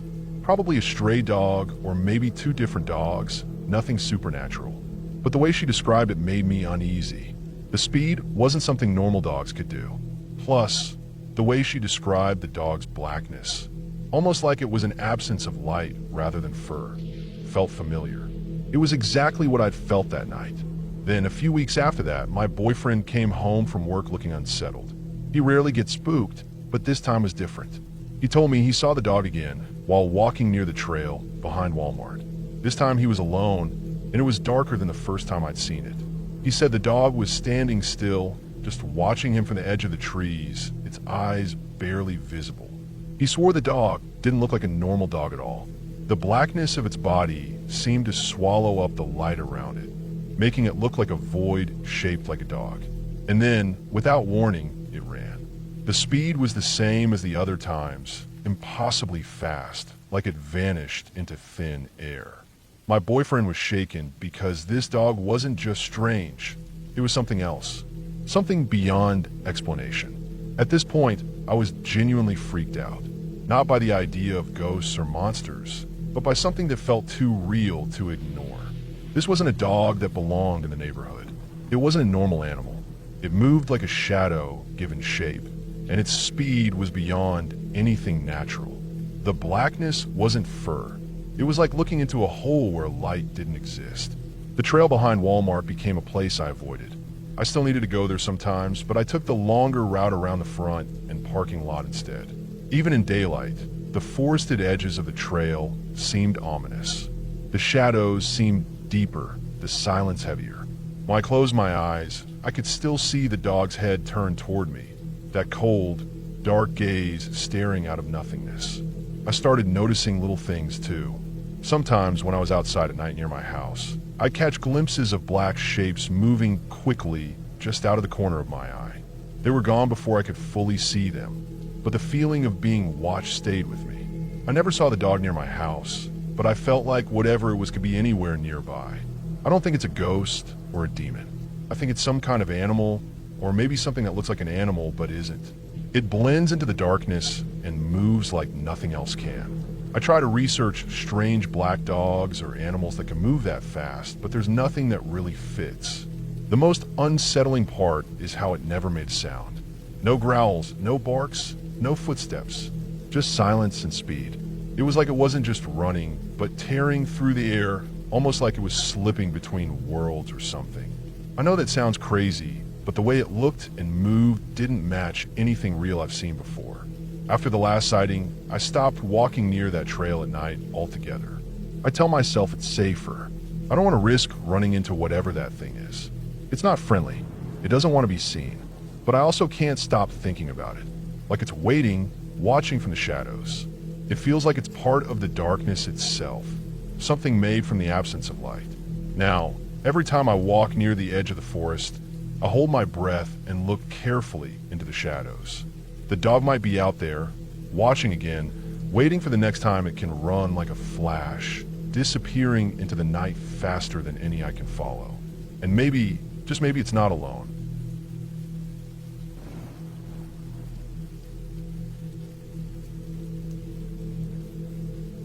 I'm going to tell you about two things that happened to me. Things I don't think I'll ever forget, no matter how much time goes by. These aren't made-up stories or ghost tales. Nothing spooky or supernatural. Just real-life moments that shook me to my core. When I was younger, my family lived in an apartment complex. My mom managed it, so she was always around, fixing things or talking to tenants. The building wasn't very fancy, but it was home. The day before Halloween, my mom was sitting with us kids, telling us stories to get into the spooky spirit. One story she told wasn't one she made up. It was something she said had happened years before we moved in. She talked about how, in one of the vacant apartments above us, a mother and her two little boys had died. The details were vague, but she said it was some tragic accident. She said that if you were quiet and listened closely, you could still hear footsteps running up and down the hallway above us. Little feet, she said, running fast like the boys were playing tag or racing each other. We were all quiet, listening. The air was still. Then, right at that moment, we heard it. Footsteps, running, up the stairs, fast, clear as day, not soft or far away. They were right above us. My mom's face changed immediately. The light in her eyes flickered and went out. Her calm, easy smile vanished. She was terrified. I could tell because I'd never seen her like that before. She was the one who always made everything okay. She grabbed the phone and called a neighborhood cop who usually patrolled around.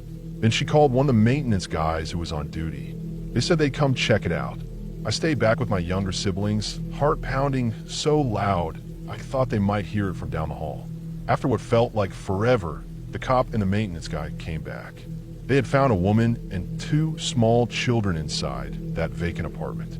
A homeless mother had somehow slipped in through an open window and had been living up there for who knows how long, trying to stay hidden from everyone. The kids were healthy but scared and dirty, and the woman looked worn down from everything she'd been through. That was why we heard the footsteps. Those weren't ghosts or spirits. Those were real kids running and playing just like any other kids would do. My mom never told another scary story after that day. Not because she was afraid, but because the real stories were terrifying enough. Years later, when I was older, I was with my mom again at a different apartment complex she managed. It was a quiet day, no maintenance workers around. So she asked me to come along as she checked the vacant units to see if anything needed fixing before showing them to potential renters. We walked through a few apartments, empty rooms, dusty floors, some peeling paint, nothing out of the ordinary. Then we got to one unit that immediately fell off. The front door was open, not just unlocked, but wide open. I didn't see my mom use the key to open it. It was like the door wasn't locked at all, the lock itself broken. I guess some neighborhood kids had been messing around and left it that way, so I didn't think much about it. I stepped inside, looking around, trying to brush off the uneasy feeling in my stomach. I stood near the window in the living room, staring outside at the cracked sidewalk and the overgrown weeds in the little yard area. The wind pushed thin clouds across the sky, making the shadows shift. I kept hearing little noises, creaks and thumps from the walls and ceiling. Old buildings do that, I thought. Then I heard a scream. It was sharp and sudden, cutting through the quiet like a knife. My blood froze. I turned and sprinted toward the bedroom where my mom had gone. I found her standing at the closet door, face pale, eyes wide with horror. Inside the closet was a girl, pale as snow, barely dressed, her nails dug deep in the wall like she was trying to hold herself together to stop from falling apart. She looked terrified, shaking, like she didn't know where she was or who she could trust. My mom told me to go get help. I didn't hesitate. I turned and ran toward the office to find the security guard. But as I passed the kitchen, the same room where I had been standing just moments ago, I saw something else. A man tall, about 6'3", running out the back door. His clothes were dark, and he moved fast, disappearing down the street before I could catch up. I chased him for several blocks, maybe 400 or 500 feet, but then I lost him in the maze of alleys and side streets. My heart was pounding so hard I thought I'd pass out. When I stopped, I looked back toward the apartment building, my hands shaking. The girl in the closet was in the middle of being sexually assaulted when we walked in. The man had been hiding there, waiting. He didn't care who saw him or what would happen if he got caught. He was dangerous, and he was right there. The security guard and police came quickly after I got the call out. They took the girl to a hospital and started looking for the man. The building was locked down tight after that. My mom didn't say much, but the look on her face said everything. We were lucky that day. We got there just in time. I've thought about that day a lot since then. About how easily things can go wrong in a place you think is safe. About how close the danger was, how fast it could have been worse. I remember the girl's face, the fear in her eyes, and my mom's quiet strength. We were shaken, but we stayed strong. After that, my mom made sure every door was locked and every window secure. She never took anything for granted again. Neither did I, because sometimes the scariest things aren't ghosts or monsters. They're real people, real dangers, hiding in plain sight. And those are the stories I carry with me. Not made-up tales or spooky legends, but real moments that left scars you can't see. Moments that remind you to stay alert, to trust your instincts, and to never ignore the sound of footsteps when you're alone.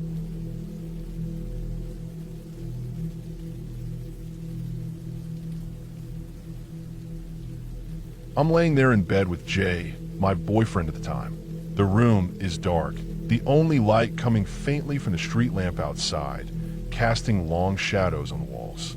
The air feels thick, like the kind of quiet that presses down on your chest. We're not talking, just lying side by side, both staring at the ceiling or maybe just lost in our own thoughts. There's no noise except the faint hum of the city outside and the slow rhythm of our breathing. Suddenly, Jay rolls over toward me and pulls me into a tight hug.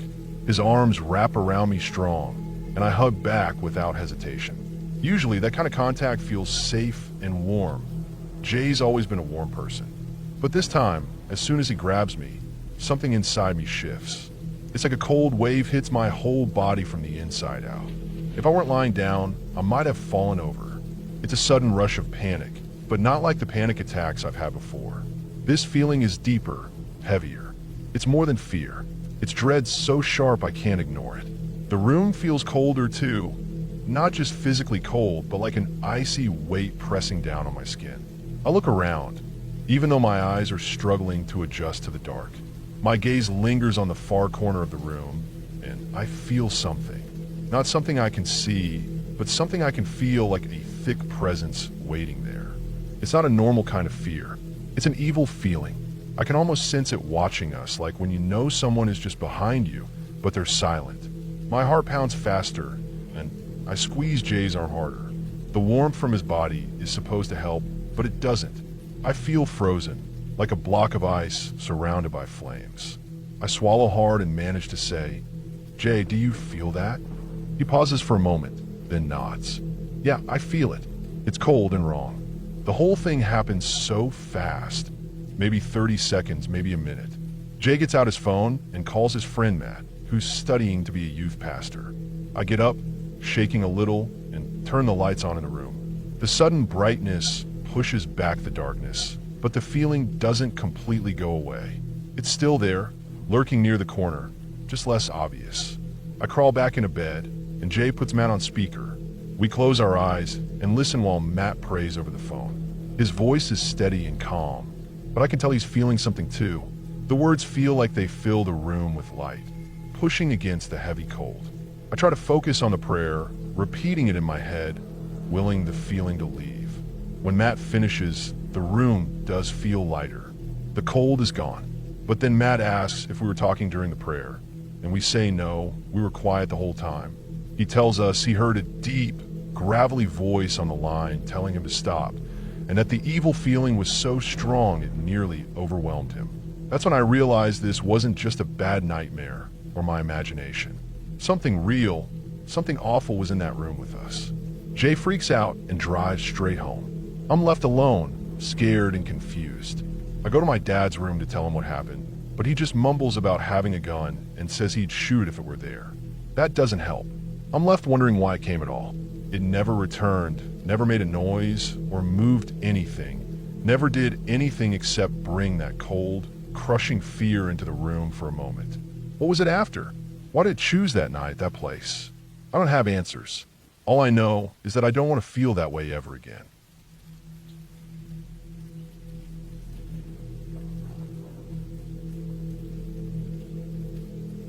I arrived at the cabin just before sunset. It was way out in the middle of nowhere, the kind of place where you wouldn't see another house for miles, and the only sound was the wind through the trees.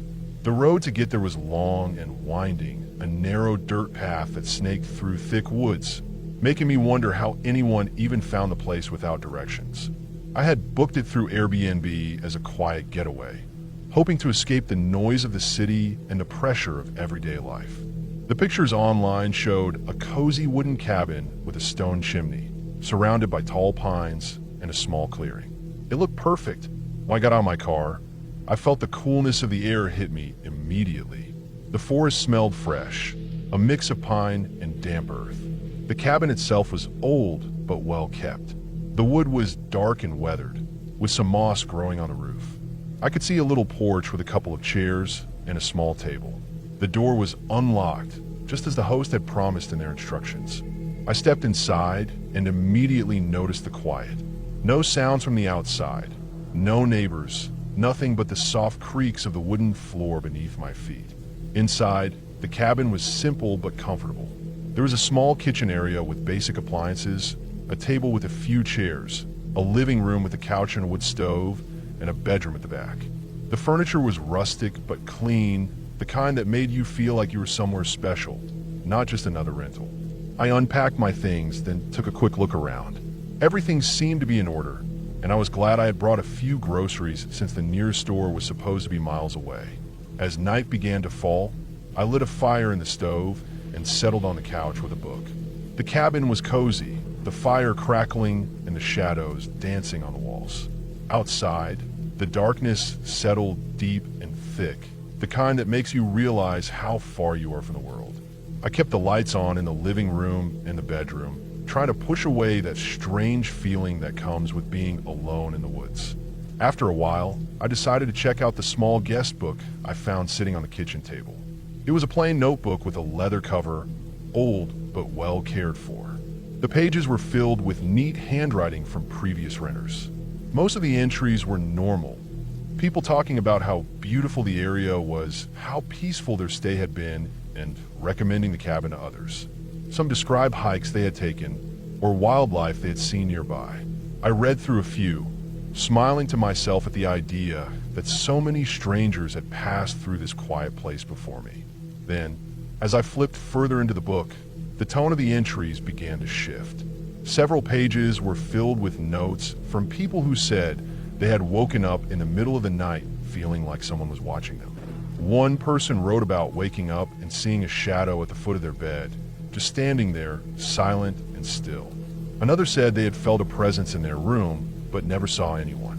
These entries were brief but unsettling, each one signed with a date that stretched back over several months. I put the book down, feeling a chill that had nothing to do with the fire. It was hard to explain the unease growing inside me. I told myself it was just nerves, that the stories were probably just people imagining things or messing around. But I couldn't shake the feeling that something wasn't right. I went back to the book, reading more carefully. The handwriting was different in each entry, but they all described the same strange experience. Waking up and feeling someone standing over them, watching, never moving or speaking. Then, almost at the end of the book, I found an entry that made my blood run cold. The date at the top was the next morning, the morning after my stay. I was sure it had not been written before, because the ink was fresh, the page uncreased and clean. The handwriting was sharp, hurried, and the words were short but clear. I woke up to someone standing at the side of my bed, watching me sleep. The room was dark, but I could see a shape. I tried to move, but couldn't. I screamed, but no sound came out. I don't know who it is or what they want. I left as soon as I could. I stared at the page for a long time. My mind was racing. There was no way this could have been written before I arrived, yet here it was, right in the guest book, with the date clearly marked after my stay. My heart was pounding. I went back to the previous entries, reading them again, feeling the weight of every word. I sat there in the dim light of the cabin, the fire now reduced to glowing embers, the silence outside pressing in on me. I tried to convince myself that it was a prank, someone trying to scare the next guest, but the thought didn't help. I realized I hadn't heard anything that night.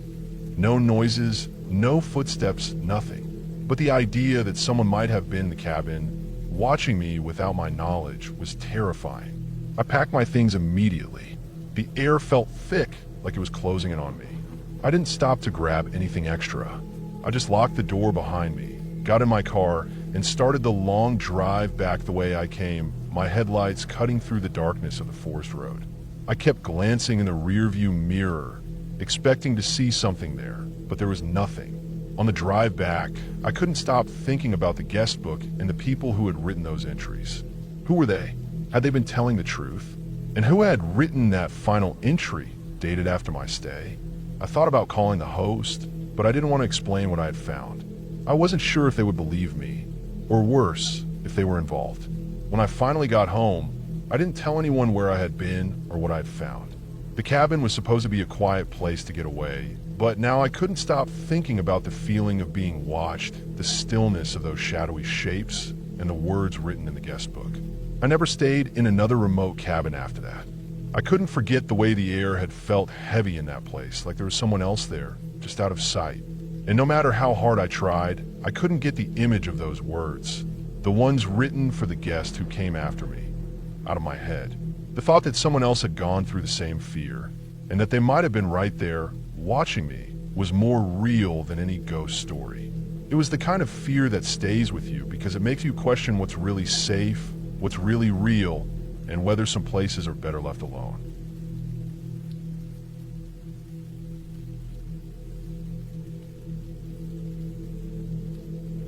I booked the Airbnb last minute. It was supposed to be a simple solo trip, a break from work, a quiet place to think, maybe get some hiking in nearby. I found the listing online late one evening, and it looked perfect enough. The house was a small, older-looking place on the edge of a rural town. The price was low, which was surprising given the location, but the pictures seemed normal, nothing flashy but clean and tidy. The reviews were all positive, but only a handful, like the place hadn't been rented often. I didn't think much of it at the time. I messaged the host late that night to confirm the check-in time and got a reply pretty quickly. The host was friendly and helpful in the message, though he kept it brief. I appreciated that because I didn't want a lot of back and forth, just the basics. I was tired from the drive and ready to settle in once I arrived. When I pulled up to the house the next afternoon, it looked exactly like the photos. A small white clapboard house with a porch and a rusty mailbox. There was a narrow gravel driveway that looked like it hadn't been used much. The lawn was overgrown, with weeds poking through cracks in the sidewalk. The neighborhood was quiet, almost too quiet. No cars driving by, no kids playing, just a few other houses spaced far apart. I didn't see any neighbors around. The front door was unlocked, just as the host had said in his message. I stepped inside, and the air felt heavy. It smelled like old wood and dust, with a faint trace of something I couldn't place. The house was dim inside. Light filters weakly through curtains, casting long shadows across the furniture. The floors creaked underfoot as I walked through the rooms. It was clean enough, but everything seemed worn down and forgotten. Faded wallpaper peeling at the edges, a couch with threadbare fabric, kitchen appliances covered in a fine layer of dust. A man, the host, was there when I entered. He was middle-aged, wearing a flannel shirt and jeans. He smiled politely, but didn't say much. Just a quick welcome, and handed me a key on a plain metal ring. I asked a couple of questions about the house and the area, but he gave short answers, almost like he wanted to get back to whatever he was doing. Then, after maybe 5 minutes, he was gone. Just like that, he disappeared out the back door. I didn't see him again during the entire stay. The first night was uneventful, except for the usual sounds of an old house settling. But then around midnight, I heard it, footsteps on the roof. It started softly, almost like someone walking slowly back and forth above me. At first, I thought it might be an animal, maybe a raccoon or a stray cat. But the steps were too heavy, deliberate. I grabbed a flashlight and went outside to look, but nothing was there. The roof was old and covered in dark shingles, but I didn't see any movement or signs of animals. Later, I heard knocking at the front door. Quiet at first, like a gentle tap, tap, tap. I stayed still, listening. The knocks came again, harder this time, but when I peeked through the window, no one was outside. The street was empty. I waited a few minutes and then cautiously opened the door. Still nothing. No footprints in the dirt, no sign of anyone. I checked the locks and bolted the door. The next day, I tried calling the host number, but the line was dead. I called again, just to be sure, but it went straight to a disconnected message. Then, when I opened the Airbnb app, the listing was gone. I thought maybe the host removed it temporarily, so I searched online for any contact info or other listings. Nothing. No social media, no other places rented under the same name. Curious, I walked to the nearest house to ask about the neighborhood. An older woman came out to meet me. I explained I was staying in the White House down the road and that I'd had trouble contacting the host. She gave me a long, strange look and said, "That house hasn't had anyone living in it for years. It's been empty ever since old Mr. Patterson died. We don't know anyone renting it out." I told her I'd met the host just the day before, but she shook her head. "No one. Maybe someone's been sneaking in, but no one's lived there for at least 5 years." She seemed worried, but also a bit scared to talk more. I left, feeling uneasy. I went back to the house, packed my things, and left the same day. Driving away, I couldn't shake the feeling I'd been watched the whole time, that the footsteps on the roof and the knocking were not random or accidental. Weeks later, I checked public records for the address. It confirmed what the neighbors said. The house had been vacant for years, owned by a family who moved away. No record of any new tenants or renters. I still don't know who the man was that checked me in or what his intentions were. The experience felt like walking into a trap, a staged illusion designed to fool me for some unknown reason. I never stayed in another Airbnb without meeting the host in person again. That trip taught me to trust my gut and to never ignore the small signs that something is off.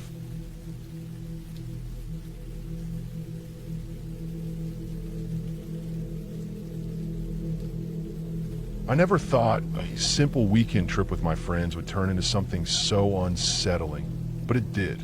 We had planned a getaway to a big city, renting a nice apartment through Airbnb. The place looked perfect online, modern, clean, with lots of space for the four of us. The picture showed a bright living room with big windows, a sleek kitchen, and 2 bedrooms.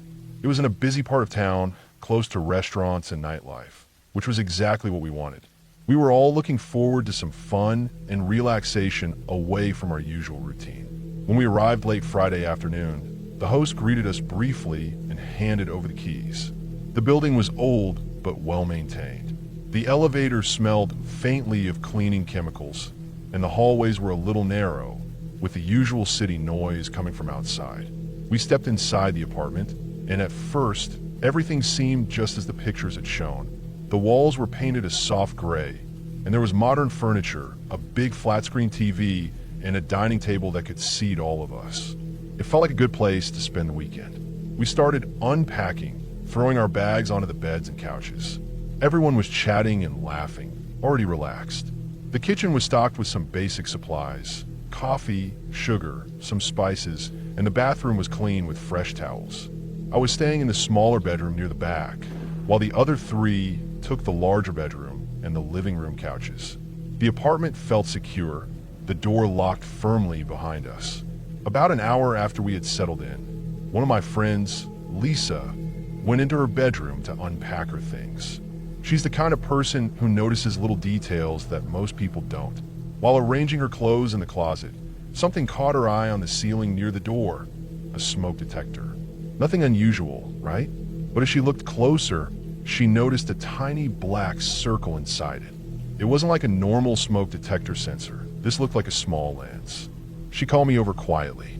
"Hey, check this out," she whispered, pointing at the smoke detector.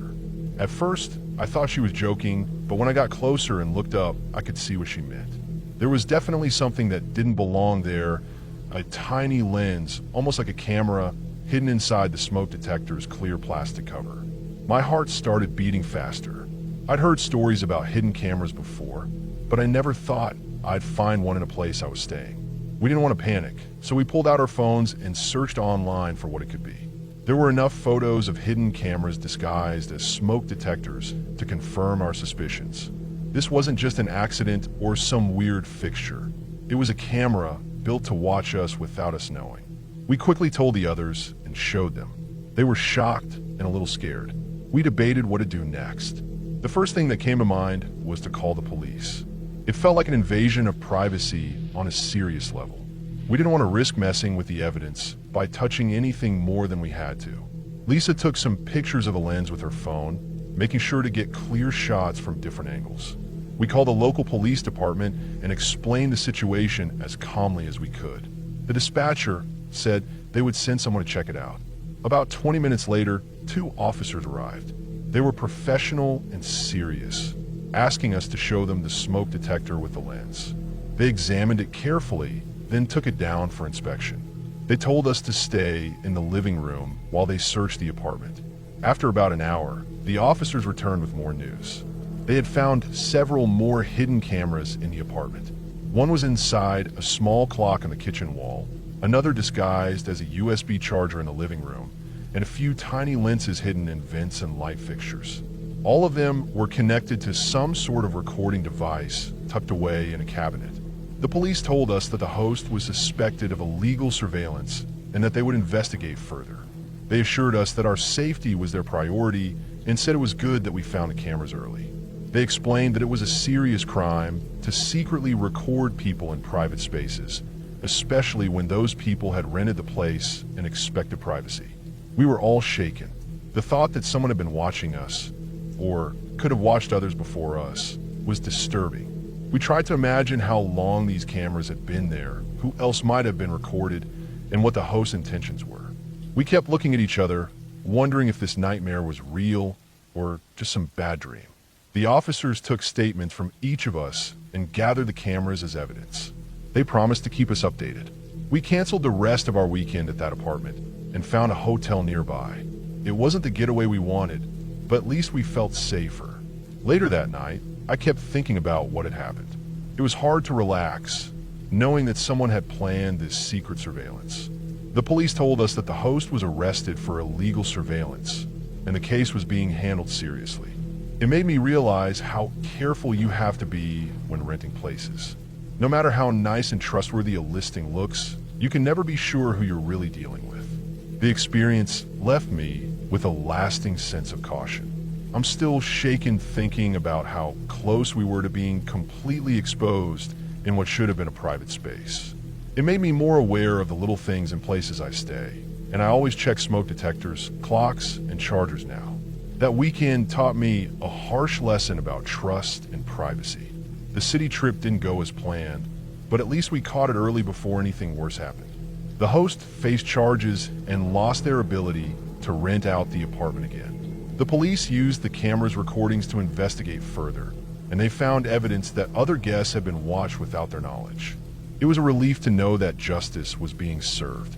The city seemed less welcoming after that, but we learned to be more careful, more aware. Looking back, I'm grateful we found the hidden cameras and called the police right away. It could have been so much worse if we hadn't noticed the tiny lens in the smoke detector. That small moment of attention probably saved us from something truly awful. I still tell this story to friends as a warning, because it's important to stay alert, especially when you're in someone else's space. Privacy is something we all deserve, but sometimes we have to fight hard to keep it.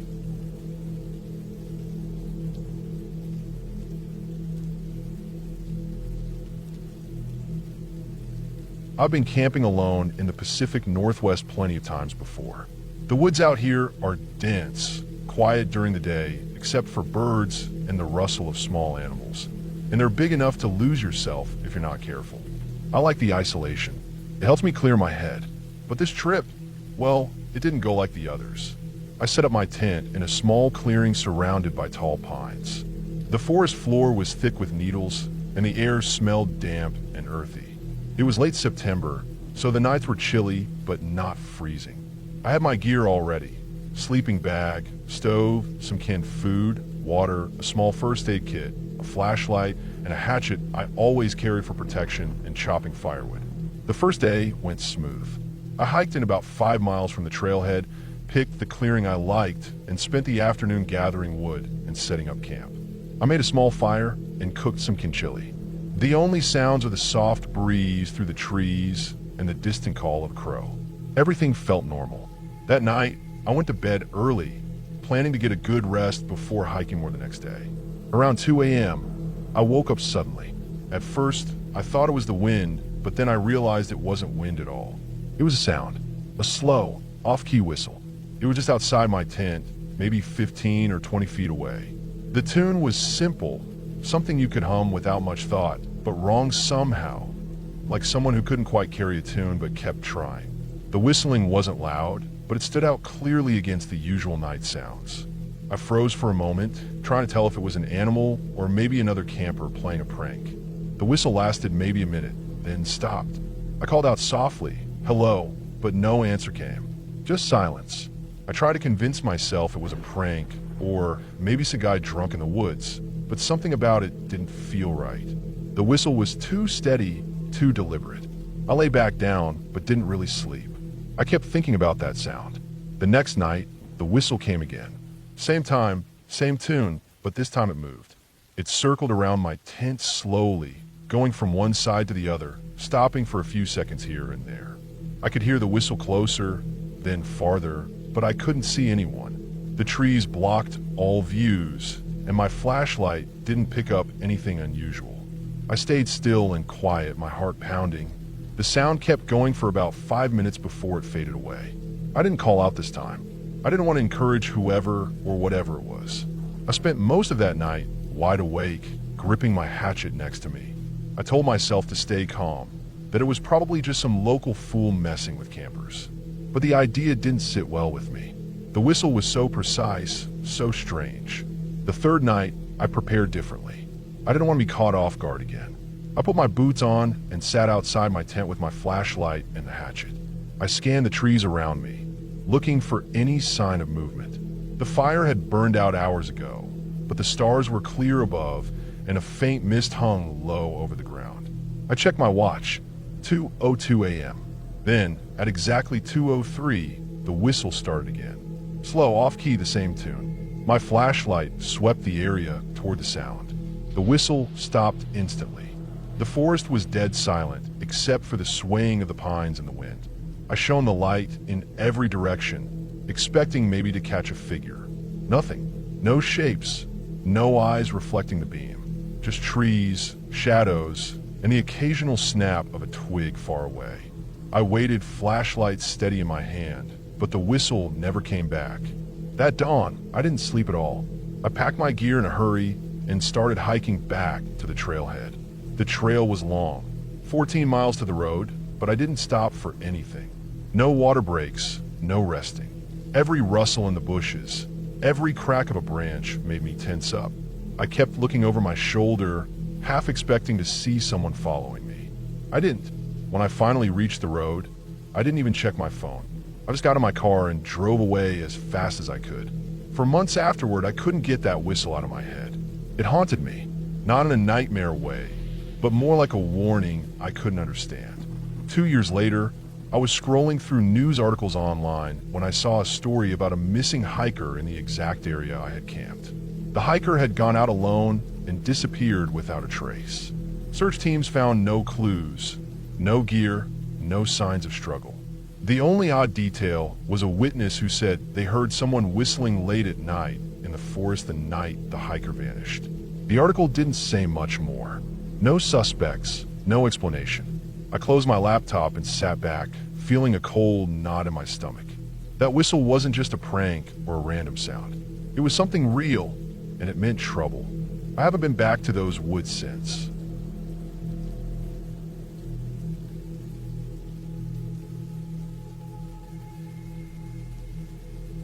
The woods were dark and thick when we finally pulled up to the cabin. It was farther than we thought from the main road, and the dirt driveway was rough, lined with tall pine trees that blocked most of the fading daylight. The cabin looked small but solid, made of dark wood with a steep roof and a stone chimney. It sat alone in a small clearing, surrounded by the forest in every direction. There wasn't a single other building for miles. We had rented the place for a weekend getaway, hoping to get away from the noise and stress of the city. It was supposed to be peaceful, just the two of us, fresh air and quiet nights. But the minute we stepped inside, I felt a strange kind of unease. It was hard to explain at first. The air was heavy, almost too still, and the silence around the cabin wasn't relaxing. It felt like the woods were holding their breath. The cabin was simple but cozy. The main room had a stone fireplace, a couple of old armchairs, and a small kitchen area with a wooden table and chairs. The windows were large but dirt-streaked from the outside, letting in dim light from the darkening sky. The place smelled faintly of wood smoke and something else, like damp earth mixed with old leather. We unloaded our bags quickly and tried to shake off the creeping feeling that something wasn't right. By the time night fell, the cabin was wrapped in complete darkness except for the soft glow from the small lamps we brought. We ate a quick dinner and decided to relax by the fire. The woods outside had fallen completely silent. No birds, no animals, not even the rustle of leaves in the wind. It felt unnatural. That's when the strange things started. The front door, which we had carefully locked, creaked open on its own. I was sitting right next to it, and I swear I heard the latch slide back softly. I jumped up, grabbed the door, and slammed it shut, double-checking the lock.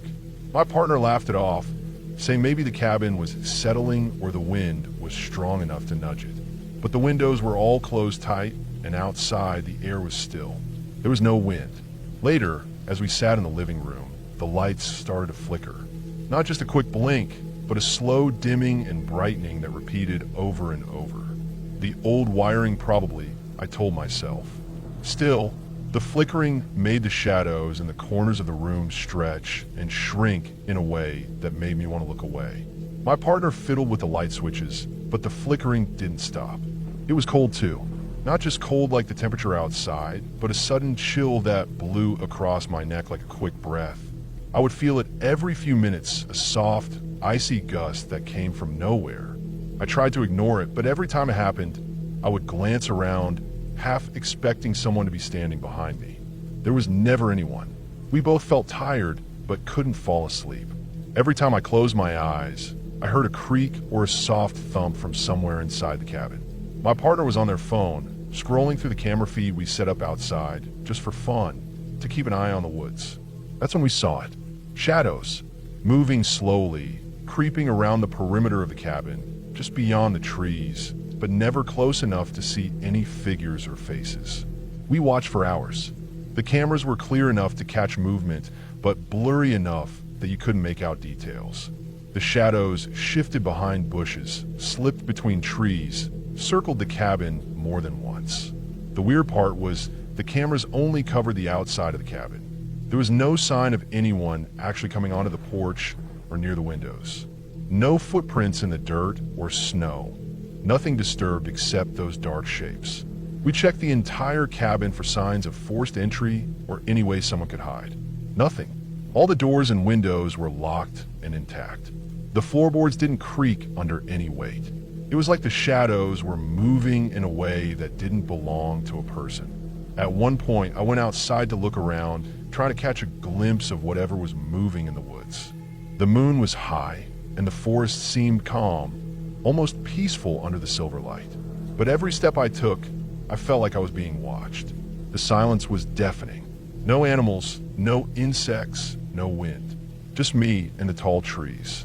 I called my partner inside and told him what I saw. Nothing but empty shadows, but shadows that moved too deliberately. We didn't know what to make of it. No one had cell service here, and the closest neighbors are miles away. We were completely cut off. Throughout the night, the door kept creaking open by itself. We started locking it with a heavy piece of furniture in front.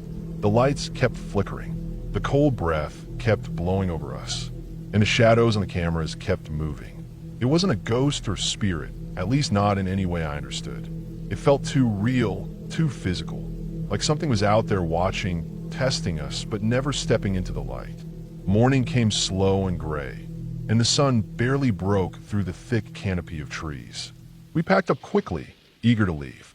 As we drove away down the rough dirt road, I kept glancing back at the cabin, half expecting to see those dark shapes standing at the edge of the clearing. But there was nothing. We told the owner of the cabin about the cameras and the strange things that happened. They were quiet for a moment, then told us that other renters had reported similar things. Doors opening, flickering lights, and strange shadows outside. The owner said it was probably just animals or local hunters moving around at night, but that didn't make sense. The cameras didn't show any people or animals, just shadows. It stayed with me long after. The woods around that cabin are deep and quiet, but sometimes when I think back, I feel that cold breath again like a warning. Not a ghost or demon, just something real and unknown, lurking in the dark where no one can see it clearly. The cabin was just a place in the woods, but that weekend felt like something more. Something that wasn't meant to be noticed, but couldn't be ignored either. And that, I think, was the scariest part of all.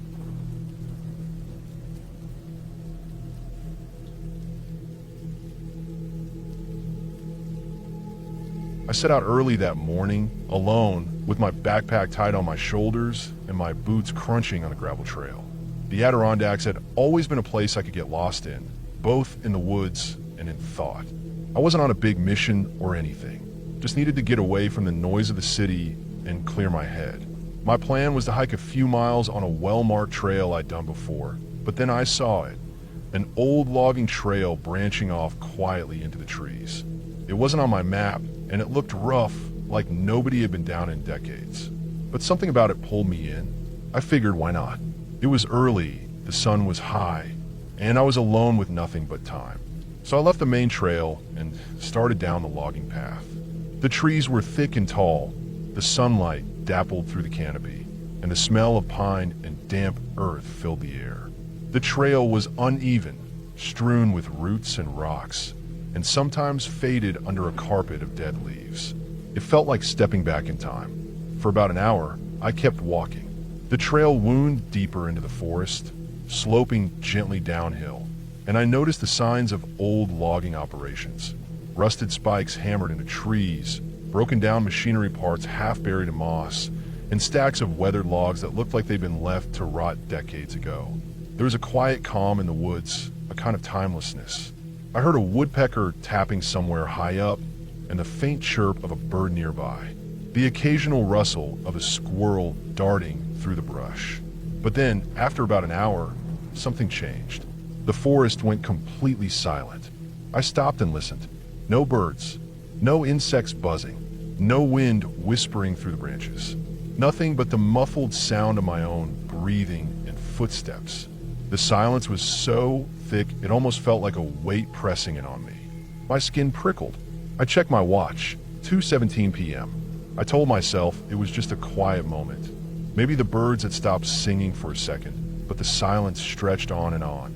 The air felt heavier too, like the forest had gone still and held its breath. I looked around and realized something else. None of the usual sounds of nature that I'd expect were there.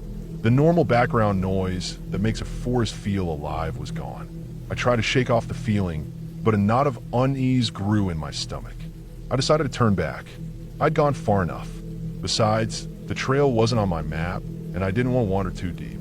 But as I retraced my steps, I noticed something odd. The trees around me didn't look the same. Their bark was rougher, twisted, almost blackened in places like they'd been burned long ago. The underbrush was denser and tangled, and the trail beneath my feet was less clear. There was no way this had been the path I'd come in on. I stopped to check my watch again. It still read 2:17 p.m., the same exact time. My heart started to beat faster. I looked down the path behind me, the way I'd come, and nothing looked familiar. No signposts, no broken logs or rusty spikes. Just thick woods closing in from every side. I took a deep breath and tried to calm down. Maybe I'd gotten turned around, or the trail had forked and I'd accidentally taken a different path. I told myself to stay calm and to find my way back to the main trail. I started walking faster. The silence was still there, deep and unbroken. No birds, no insects, no rustling of leaves. Even my own footsteps sounded muffled, like I was walking through a thick carpet of moss instead of dry leaves. The air was cool, but humid, making it hard to breathe. I kept looking at my watch, hoping time was moving forward, but the hands refused to budge. 2:17 p.m. Panic started to rise. I broke into a run, the underbrush snagging in my legs, branches slapping my face, the uneven ground making my footing unsure. My breath came fast, and my heart hammered in my chest like a drum. I wanted out. I wanted to get back to the real world, the trail I knew. I pushed on, through the heavy silence, my senses on edge. The forest felt alien, like I was trapped in some place that looked like the Adirondacks, but wasn't really. The trees leaned in closer, their twisted shapes casting dark shadows, and the sky above was hidden by thick branches. I could almost feel the forest watching me, though I knew that was just my mind trying to make sense of the fear. After what felt like an eternity running through that strange stretch of woods, I finally stumbled out onto a wider, well-worn trail. The air changed instantly. The forest came back to life. Birds sang loudly, a breeze rustled the leaves, and insects buzzed in the sunlight. The smell of pine and earth was fresh and clean again. I slowed to a stop, chest heaving, and checked my watch. 4:52 p.m. I'd lost over 2 hours. I looked back the way I'd come, toward the dark, twisted trees and silent woods, but the path just ended at a thicket of thick brush. I took a deep breath and sat down on a rock, trying to steady my nerves. How was that possible? I'd only been walking an hour, yet somehow 2.5 hours had disappeared, and the time on my watch hadn't moved the whole time I was on that logging trail. I never found out exactly what happened in those woods that day, but I left the Adirondacks soon after and never went back to that old logging trail. Sometimes when I close my eyes, I can still feel that heavy silence, and I remember how the forest looked: twisted trees, thick air, and time standing still. I don't know if it was some kind of strange natural phenomenon, a trick of my mind, or something else entirely. But I know one thing for sure. Sometimes, even the most familiar woods can hide something you're not meant to find. And when that happens, time doesn't always work the way you expect.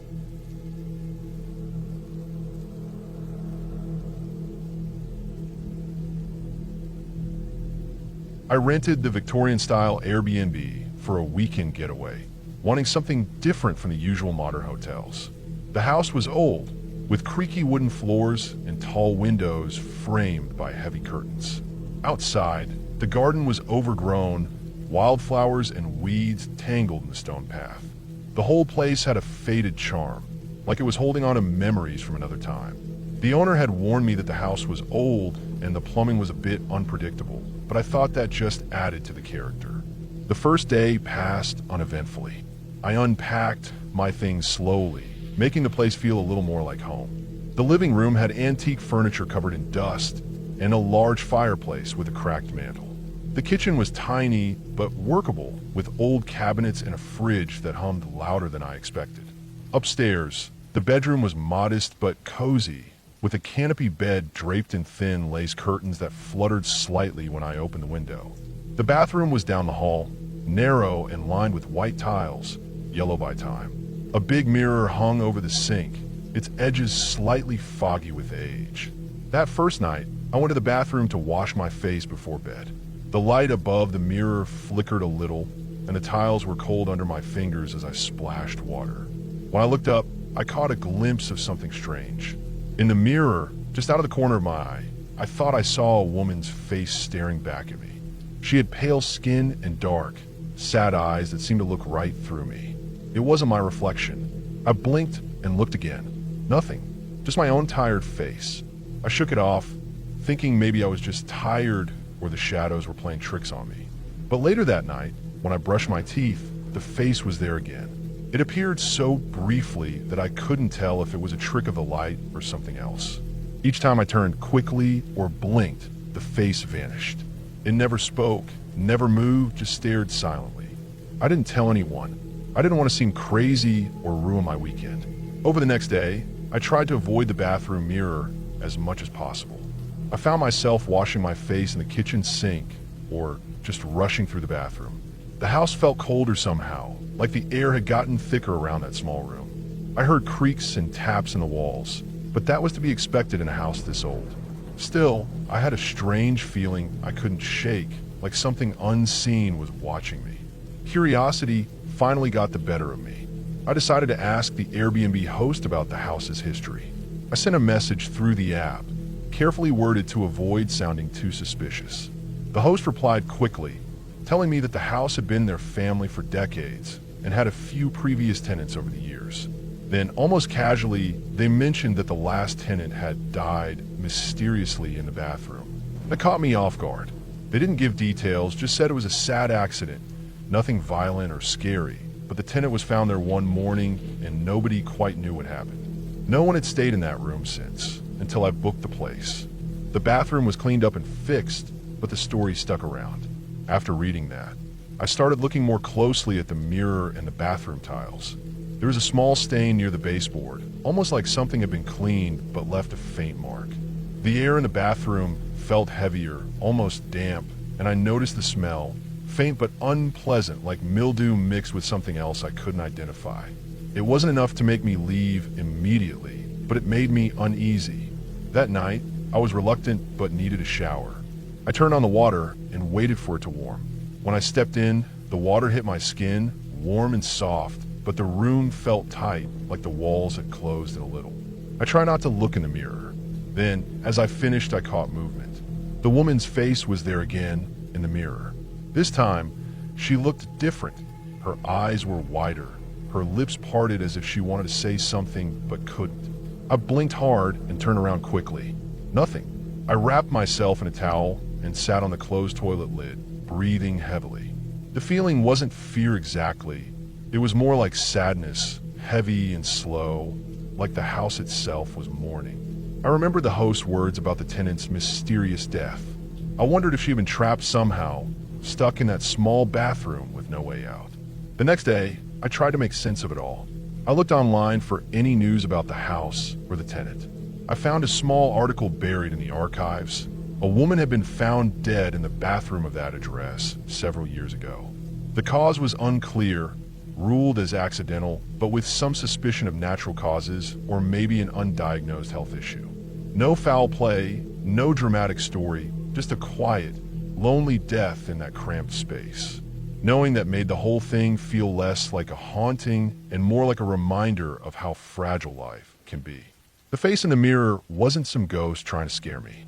It was a moment frozen in time, a glimpse of someone caught in the last seconds of their life, reflected back through the cracks in the old glass. On my last night there, I decided to face the bathroom without fear. I stood in front of the mirror for a long time, watching my own reflection until the strange feeling faded. The house creaked, the night air whispered through the cracked window, and the bathroom felt just like any other old room. Tired, worn, but real. When I left the next morning, I felt a strange kind of peace. The face hadn't appeared again. I think what I saw was less about the supernatural and more about the weight of history in that old house. It reminded me that places hold stories, sometimes sad and silent ones, and that even the smallest rooms can carry the memory of a life that ended there. The experience stayed with me, not as a horror story, but as a quiet reminder that sometimes the scariest thing isn't what's unknown. It's a reminder of how real and fragile life is, how the past lingers in unexpected places. And maybe that face in the mirror was just a reflection of that truth.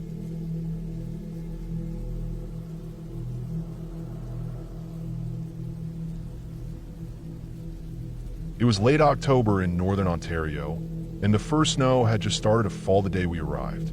The forest was quiet and cold, with a thin blanket of white covering the ground and the bare branches of the trees.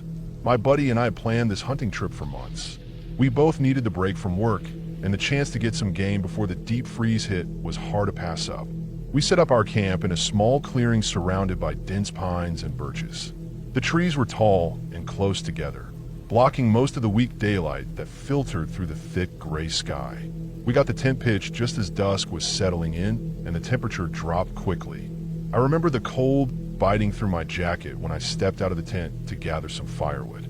The snow was wet, but not deep yet, sticking to my boots and making soft crunching sounds with each step. We built a fire near the tent, the flames crackling and sending little sparks into the cold air. We cooked some simple dinner, canned stew warmed over the fire, and settled in early. The forest was dark, and the only sound was the occasional snap of a branch or the soft rustle of snow falling from tree limb. The first night, the wind was low, but I kept hearing something moving just beyond the ring of firelight. At first, I thought it was just the usual wildlife, maybe a moose or a bear moving through the trees. The breaking branches and crunching snow were nothing out of the ordinary for this kind of place. But as the night went on, the noises didn't go away. They came closer, then drifted back again. I figured maybe it was a curious animal or some small group of deer. Around 2 a.m., the noises got louder. The sound of twigs snapping was right at the edge of our firelight. I could feel the hairs on the back of my neck stand up, but I didn't say anything. My buddy was already asleep. I sat there, eyes fixed on the tree line, but saw nothing moving. After a while, the sound stopped, and I managed to fall asleep too, though not very deeply. When we woke up the next morning, the camp was quiet.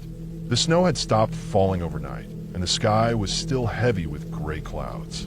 I stepped out of the tent and immediately noticed the footprints. They were all around our campsite, circling it twice in a perfect ring. The snow was soft enough to leave clear marks, and these prints looked fresh, made sometime during the night. At first, I thought maybe it was just another hunter or someone else camping nearby, but there was no other sign of people. The footprints were bare human prints, no boots or shoes, just naked feet pressed into the snow. But something was off. The toes of the prints pointed toward the tent, but the heel marks didn't line up the way they should. It looked like whoever, or whatever, had made them was walking backwards. The gait was wrong, the steps awkward and strange. I tried to figure it out, turning the prints around in the snow to see if maybe I was mistaken. But no matter how I looked at it, the footprints only made sense if someone had been walking backwards the entire time. The prints started from the tree line, went in a perfect circle twice around our fire pit and tent, then disappeared back into the woods. There were no breaks or gaps, no other prints crossing them, nothing to suggest it was a prank or a mistake. I called my buddy out to see. He didn't say much, just shook his head and looked over the prints. We packed up as quickly as we could after that. The last thing I wanted was to spend another night there. On the drive out of the forest, the trees were thick and close together, shadows falling across the snow-covered road. Just as we were rounding a bend, my buddy pointed. I looked toward the edge of the tree line and saw a pale face staring at us. It was just a face, nothing else visible, and its mouth was open wide like it was screaming, but there was no sound coming from it. The eyes were dark and fixed on us. It held that look for a moment before disappearing behind the trees. Neither of us said anything for the rest of the drive. We both felt a cold chill that had nothing to do with the winter air. We got back to town and didn't talk much about what we'd seen. No one I know would believe me anyway. The prints, the strange way they walked backward, that face in the trees, it didn't fit any story I've ever heard from hunters or outdoorsmen. I keep going back to the prints in my mind, wondering how something human could walk like that. I've heard of animals that walk on their hind legs or move in strange ways, but these were definitely human footprints, and the way they circled our camp without making a sound, without stepping forward, it was something else. I don't know if it was some weird animal, some person trying to freak us out, or something we can't explain. But I'm done with hunting in that part of the woods. There's something there that doesn't want to be found, something that watches but never shows itself fully, and it walks backwards.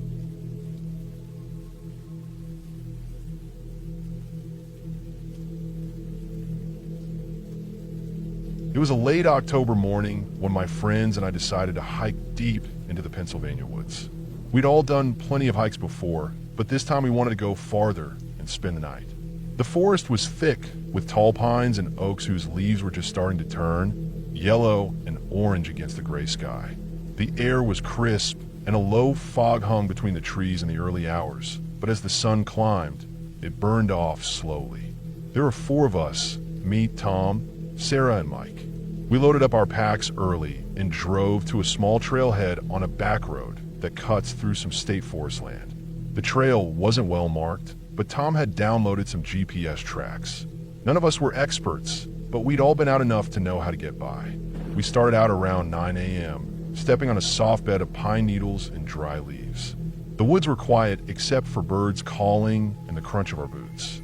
We joked and talked as usual, but as we walked farther, the trees got thicker and the trail narrowed until it was just a faint line through the underbrush. I liked that part. It felt like we were really out there, not just on some popular path. About 2 hours in, something strange caught my eye. We were walking through a small clearing, maybe 200 yards wide, with tall trees all around. Off to the side, just standing among the trees, was a man. He was wearing a bright red coat that stood out like a beacon against the dull colors of the forest. At first, I thought maybe he was a hunter or another hiker, but he wasn't moving at all, just standing there, perfectly still. I stopped and pointed him out. "Hey, look," I said, nodding toward him. The other stopped too and squinted. The man didn't turn his head or move a muscle. His posture was straight, and he looked directly in our direction, but there was no sign he even noticed us. I waved my hand, hoping to get a reaction, but nothing. Mike waved as well. Still, no movement. After a moment, Sarah whispered, "That's weird." The red coat seemed unnatural somehow, like it didn't belong in the woods. We kept walking, trying not to stare, but the man stayed in the same spot, watching silently as we moved on. We stayed on the trail, trying to shake off the uneasy feeling that settled over us. For the next couple of hours, we saw no sign of the man again. The woods stayed quiet except for the usual forest sounds. By late afternoon, we found a small clearing near a creek and decided to set up camp. It was about 5 miles from the trailhead deep enough that cell service was gone, and the only sound was the running water and the wind rustling through the trees. We pitched our tents, gathered wood, and started a fire. The sun was low, casting long shadows. We cooked some hot dogs and heated canned beans over the fire, laughing and talking about old stories. It was the kind of easy, comfortable night you expect when camping with good friends. After dinner, we settled in for the night. Sarah and Mike took one tent, Tom and I the other. The fire was dying down, and we all got quiet, listening to the night sounds. Somewhere far off, an owl called once, and a breeze whispered through the branches. Around midnight, I was asleep when I heard a soft rustling outside the tent. I didn't think much of it at first, probably a raccoon or a squirrel, but then Tom suddenly sat up, whispering, "I need to pee." He unzipped the tent and slipped out. A minute later, I heard him freeze. I was about to ask what was wrong when the tent flap opened again. Tom's voice was tense. "Guys, come out here. Now." We scrambled out, blinking into the dark. The fire had long gone out. Our small flashlight beams caught something at the edge of the clearing near the tree line. There he was, the man in the red coat. He was standing perfectly still, just like before. No expression, no movement. The moonlight filtered weakly through the clouds, casting a pale light that made the red of his coat almost glow against the dark woods behind him. Tom was shaking. He's just standing there, watching. We didn't say anything, just stared. It was like he'd been waiting for us. None of us knew what to do or say. We called out quietly, but there was no response. Then, as if sensing we were watching, the man turned his head slowly, just a small tilt, barely noticeable, and disappeared into the trees. No noise, no rustling, just gone. We all looked at each other. My heart was pounding. "We need to get out of here," I said quietly. We gathered our gear in silence, the air thick with tension. Nobody wanted to break the quiet except for the sound of snapping twigs underfoot as we moved back toward the trail. Morning came slow and cold. We huddled around a weak fire, uneasy and exhausted from a night that felt longer than it was. As the sun rose higher, we decided to pack up and head back the way we came. That's when we noticed the prints. There were clear boot prints in the soft earth around our tents. Large, heavy boots, probably size 12 or bigger. They led from the edge of the woods straight to our camp, then back into the forest the way the man had disappeared. None of us had heard anything close to footsteps in the night. We checked the camp thoroughly. No signs that anyone had been near the tents except those prints. We didn't wait to question it. We left everything behind: tents, gear, food, backpacks. Just ran back through the woods, hardly stopping to breathe. When we reached the parking lot, our legs were trembling. None of us spoke much on the drive home. The man in the red coat stayed with us in our minds, like a shadow that wouldn't lift. We never went back. To this day, I still think about that man. How he knew where we'd camp. How he waited for us silently in the dark. The red coat, the quiet watching. Something about it wasn't right. But what? It wasn't a ghost or some monster. It was a man, real in flesh and blood, but one who chose to remain hidden, silent, and still. I don't know if he was a hunter, a trapper, or something else. What I do know is that some parts of the woods are not safe, even if you don't hear a thing. And sometimes just standing there, waiting is enough.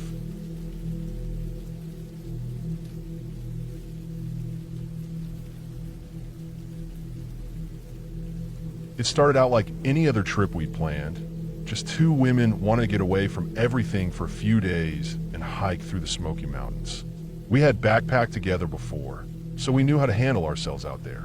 We were both careful and prepared, carrying the usual gear: tents, sleeping bags, food, water filters, and everything else that made us feel safe. We weren't the type to take unnecessary risks, but that night would teach us just how quickly things could turn strange even when you think you're smart. We picked a spot to camp well off the main trail. We wanted privacy and also to avoid the crowds that sometimes made those areas feel less peaceful than they should. It was late September and the air was cool and crisp, the kind of cold that wakes you up in the middle of the night but feels refreshing once you're used to it. The trees around us were tall and thick, mostly oaks and maples, their leaves just starting to turn that rusty orange color the mountains are famous for. The ground was soft with layers of fallen leaves and pine needles, muffling our footsteps as we walked back and forth to set up camp. Our tent was a small, lightweight two-person model, easy to set up and sturdy enough for most weather. We pitched it on a flat patch near a small clearing surrounded by dense woods. The only thing nearby was a large old tree right next to the tent, its bark rough and dark, twisted with age. The forest around us felt alive with the usual sounds: crickets, distant hoots of owls, the rustle of leaves as small animals moved around in the underbrush. Nothing felt off at first. We ate dinner by the small campfire we made, careful not to leave it unattended, and cleaned up before nightfall. We were used to keeping things quiet after dark, respecting the wildlife and the solitude of the woods. Around 9 p.m., we got into the tent, zipped it up tight, and settled in for the night. I had my headlamp handy, and we both kept our phones close in case of emergency, though we knew the service was spotty at best that far back. For a long time, everything was normal. The sounds of the forest faded to a gentle background noise as we both drifted towards sleep. But sometime around 2:30 a.m., I woke up with a start. At first, I thought it was the wind, but the air was still and quiet. Then I heard again 3 sharp knocks, quick and deliberate, like someone was tapping hard on wood. The sound came from behind our tent, somewhere just out of sight, where the trees grew thickest. My heart started to race. I nudged my friend, whispering, but she was already awake, eyes wide and alert. We froze, listening. The knocks stopped, and the woods fell silent again. For about 10 minutes, we heard nothing but the occasional call of an owl far off in the distance. Then, just as I was starting to convince myself it was some animal or a branch falling, the knocks came again. This time, they were closer, louder. The timing was so precise it felt like someone or something was trying to send a message. Neither of us moved or said a word. We just lay there, wide-eyed and tense, straining to hear what would come next. The silence stretched longer than felt natural. Then, at exactly 3:12 a.m., the sound changed. Something scraped slowly and deliberately along the outside of our tent wall. It was a dragging noise like fingernails or claws moving down fabric. The noise was slow, steady, and unnerving. I tried to hold my breath, but my friend suddenly shouted, breaking the tension. The scraping stopped immediately. Neither of us slept after that. We stayed wide awake, staring into the dark, half expecting to see something outside the thin walls of the tent. We whispered quietly, trying to make sense of what we'd heard, but there was no logical explanation that fit. The forest around us stayed quiet, as if holding its breath too. At first light, we slowly unzipped the tent and stepped outside. The cool morning air felt sharp and fresh. The sun was just rising, and its soft light filtered through the canopy, casting long shadows across the ground. Everything looked peaceful, normal, even beautiful after the tension of the night. But then we saw it. Right in front of our tent was a neat pile of small rocks. They weren't just scattered randomly. Someone had stacked them deliberately in a small, balanced heap. It felt like a sign or a marker placed there after the night's events. The rocks looked fresh, like they hadn't been there before we went to sleep. Our eyes then caught something else. The tree right beside the tent, the big old one with thick bark, had a long, deep gash running vertically down its trunk. The bark was torn away in a jagged strip, as if something had scraped hard against it. The scratch marks were wide and rough, too big to be made by an animal like a bear or a raccoon. The bark's raw surface was still fresh and damp from sap, the edges dark where the tree's bark had been ripped. We took photos and measured the gash, then packed up as quickly as we could. The feeling of being watched, of something unseen but close, lingered heavy in the air. Neither of us wanted to stay another minute. We made it back to the nearest ranger station about 3 hours later, shaking and tired but eager to tell someone what happened. The ranger listened quietly, nodded, then gave a warning that chilled us even more. "We've had a few reports from that hollow," he said. "Try not to camp there again. No explanation, no comfort, just a warning. We left the mountains that day, changed by what we experienced. The woods that had felt peaceful and safe now seemed unpredictable, even dangerous in ways we couldn't explain." We never went back to that spot, and I can't say I'll ever forget the sound of those knocks or the scrape on the tent. Out there, in the quiet dark, you realize just how small and vulnerable you are. And sometimes, the forest isn't just alive, it's watching.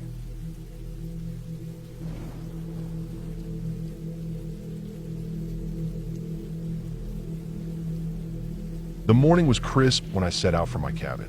I had planned this solo trip for weeks, just me, the woods, and a quiet lake a few miles away. I wanted to escape the noise, the buzz of the city, and just breathe in fresh air for a while. The cabin was small but cozy, nestled deep in a forest where cell signal was patchy at best, and no one around for miles except maybe the odd hunter or hiker passing through. I liked that isolation. It made me feel alive, even if sometimes a little on edge. I packed a light bag with water, some snacks, a small first aid kit, and a map I had carefully studied the night before. The trail to the lake was rugged but marked, winding through thick pines and patches of wildflowers. Birds sang overhead, and the sun filtered down through the leaves, making the dirt path warm in spots and cool in others. I walked steady, enjoying the crunch of twigs and leaves under my boots. The air smelled of pine resin and earth. After about an hour, I hit a clearing, a small open area where the sun shone bright and the forest fell silent except for the wind rustling through the trees. I paused, took a drink of water, and looked ahead. The path continued, curving slightly to the right and dipping down a gentle slope. I felt good, relaxed, but then something caught my eye in the dirt. Fresh footprints. They were large, maybe 8 or 9 inches long, and the tread looked deep, like whoever made them was heavy or wearing thick boots. What froze me was that the prints weren't just there. They were right behind mine, following the same path. My heart started to beat a little faster. I stopped walking. For a few seconds, I just stared at the ground, then lifted my eyes slowly. No one was there. No sound but the wind and distant bird calls.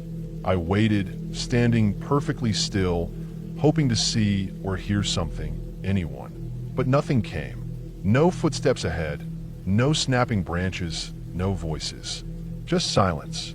I shook my head and forced myself to move on, telling myself it could be an old hunter, maybe someone else using the trail earlier this morning. It didn't make much sense.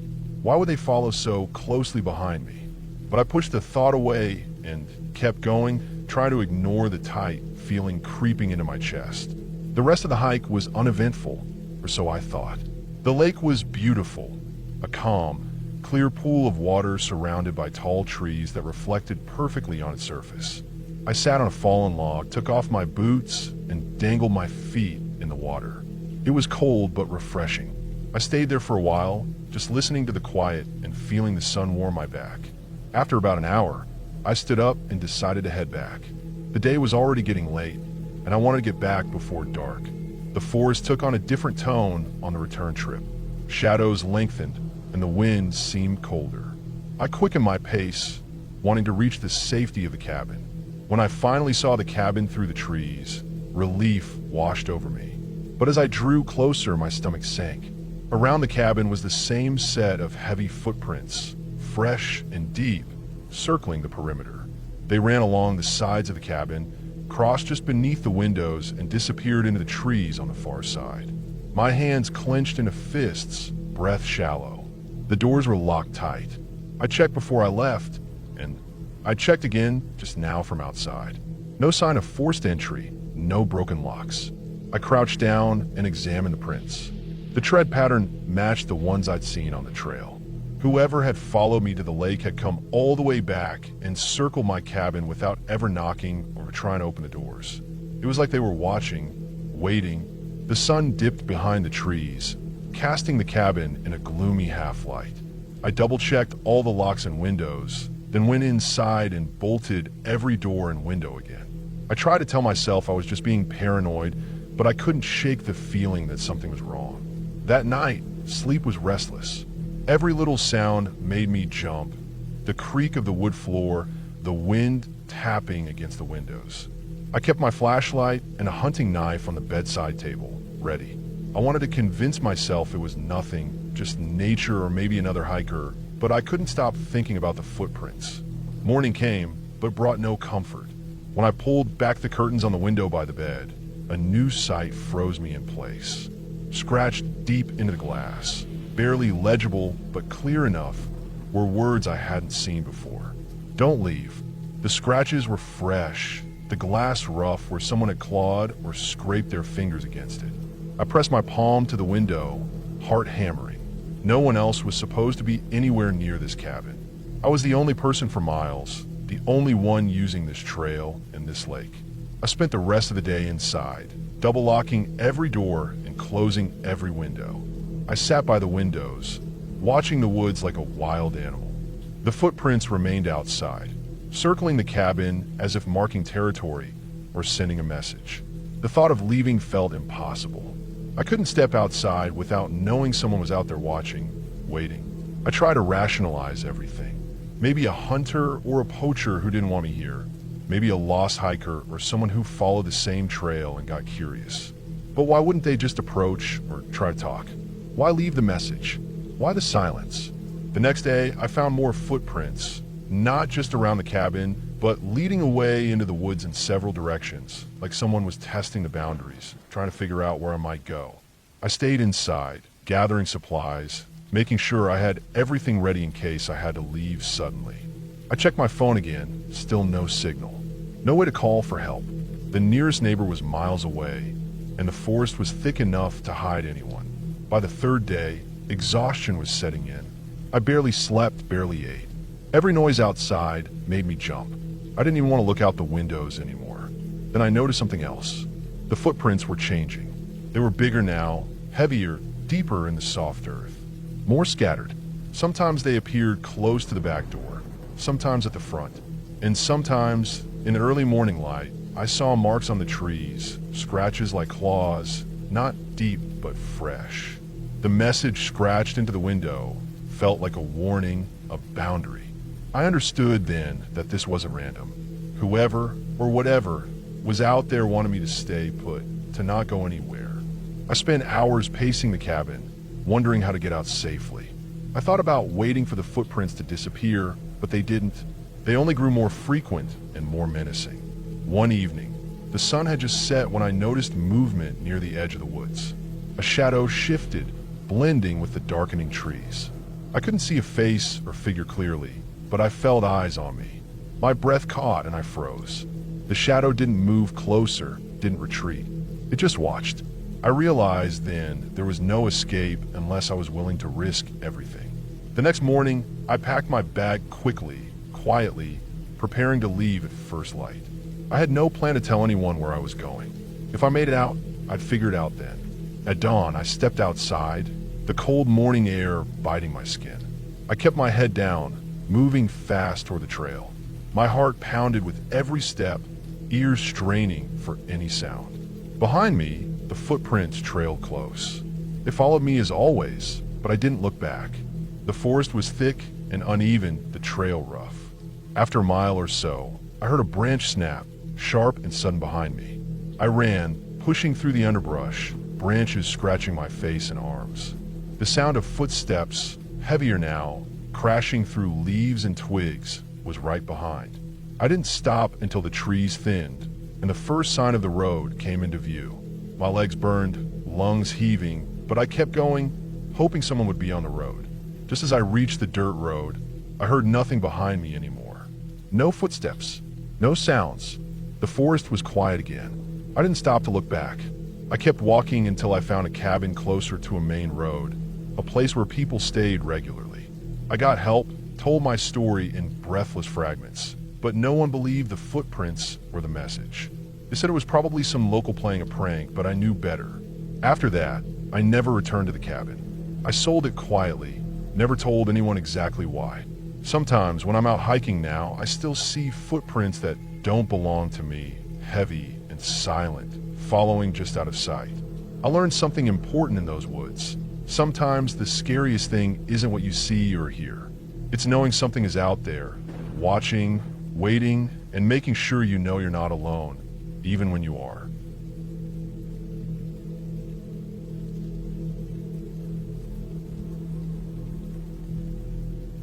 The morning started calm enough.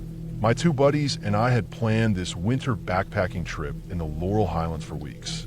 We chose a spot that looked manageable on the map, an approved campsite in one of the valleys. When we pulled up at the trailhead, the ground barely had any snow, just a light dusting that barely covered the dirt and dead leaves. The air was cold, but not biting, the kind of cold you expect in early winter, not the deep freeze that would come later. We packed up and set off down the trail with the weight of our packs on our backs, boots crunching on the light snow. The first few miles were pretty easy. The trail was mostly clear, and the landscape was quiet in that winter way. Bare trees standing stark against the pale sky, a few hardy birds chirping now and then. We were joking around, feeling good, talking about the hike ahead, the food we packed, the fire we'd build at camp. The cold felt manageable, like something to test our gear against, but nothing serious. But as we started to descend into the valley, the snow got thicker, first to our ankles, then to mid-calf. By the time we reached the lowest points, it was coming up past our shins, deep and soft and unbroken except for our footsteps. We had to take turns breaking trail, sinking into the snow with every step. The packs got heavier with each plow, and our breaths came faster and louder in the cold air. It was exhausting work. We didn't fully realize how hard it was going to be until the effort started to drag us down. Our legs burned from the cold and the muscle strain. Our feet felt wet and cold inside our boots despite our best attempts at layering and waterproofing. We pushed through, knowing the campsite was not far ahead, but each step seemed to take twice the energy. Finally, after what felt like hours, we broke through the last stand of trees and saw the clearing where the approved campsite was. The snow was still deep here, but the flat ground made it easier to move around. We started setting up our tents, struggling a bit with the frozen stakes and stiff tent poles. It was late afternoon by then, and the sun was sinking fast. The temperature dropped quickly. The sun vanished behind thick gray clouds, and the wind picked up, slicing through the trees and our layers of clothing. We could feel the cold settling in, deep into our bones. We knew we had to get a fire going fast or risk hypothermia. That's when things started to go wrong. We tried to start the fire the usual way, dry tinder, kindling, then bigger logs, but the snow and cold had soaked everything down deep. Twigs were wet or frozen solid. The dead leaves were brittle but damp, and the larger sticks refused to catch flame. Our fingers were numb and clumsy from the cold, making it hard to work with the matches and lighter. We were all tired, really wiped out from the long, hard trek, and the cold was sapping our energy fast. One of my buddies just collapsed on his sleeping pad, too cold and drained to move or try anymore. He was breathing shallow, his face pale. Another one sat with his legs stretched out, telling us he could no longer feel his feet. The color was gone from them, a pale blue-gray that set off alarm bells in my head. I knew that was the start of frostbite. I felt the panic rising in my chest. We were stuck out here alone, no other campers in sight, no cell signal, no way to call for help. The fire was our only hope to warm up before things got worse. I crawled around the clearing, searching the snow under the Adirondack, chairs we had dragged over from the picnic area. I found a semi-dry stick and began feathering it out with my knife, trying to create enough surface area for the ember to catch. I dug deeper under the chairs and found some dry leaves and small twigs tucked away beneath the snow. Crawling on my hands and knees, I felt the cold creeping through my jacket and pants, but I pushed on. I couldn't give up, not when my friends were relying on me to keep us alive. Slowly, after what felt like forever, I got a spark. The ember caught on the feathered stick, and I carefully blew on it until a tiny flame flickered to life. I added dry leaves, then small twigs, and finally some bigger sticks. The fire grew, giving off heat that felt like a miracle. We gathered close, huddling around the weak flames, trying to dry our gloves and boots and warm our frozen fingers and toes. We ate the food we packed, a mix of energy bars and dehydrated meals. The heat from a fire and the food gave us a little strength back. We were still cold, still exhausted, but at least we were no longer frozen and helpless. I remember my mind being thick with cold and hunger. Everything felt slow and fuzzy. I couldn't think clearly. For the life of me, I could not remember that I had a stove in my backpack. It was right there, tucked away in the side pocket, along with the fuel canisters. Normally, that stove would have been our lifeline, easy and fast to get a hot meal and hot drinks going. But in that moment of foggy brain, I didn't even think of it. I was so focused on the fire we were struggling to build that the stove just slipped from my mind completely. I kept crawling through the snow for dry sticks, trying to keep the fire alive, while my buddies rested and warmed their feet by the flames. It wasn't until the fire was steady that I realized what I'd forgotten. If we had just pulled out the stove earlier, we could have warmed ourselves hours before, maybe avoided the numbness, the near hypothermia feelings. That night stretched on. The wind howled through the valley, shaking the trees and making the fire fight to stay alive. We took turns feeding it bits of wood and snow-dried leaves.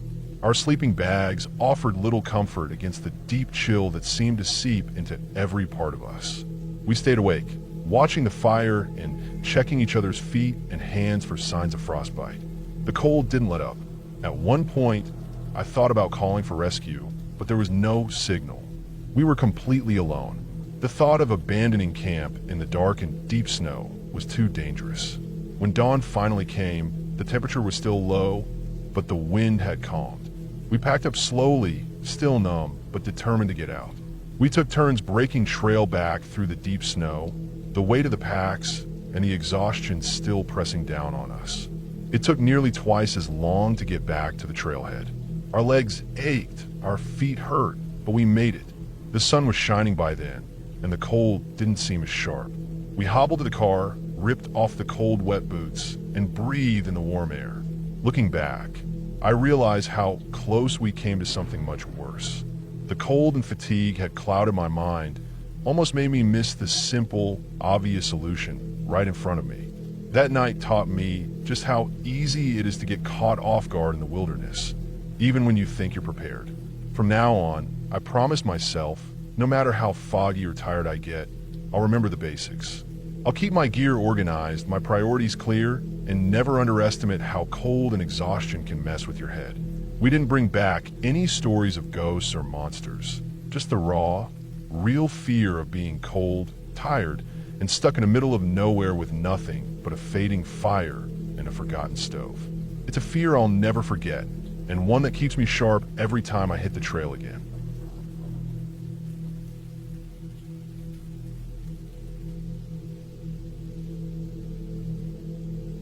It started sometime in early March, when winter still held its grip tight on the land. Snow clung to the ground like mold to rot, deep enough to swallow a boot if you didn't step just right. I lived with my wife and our 4 kids on an old farm tucked far off the main road.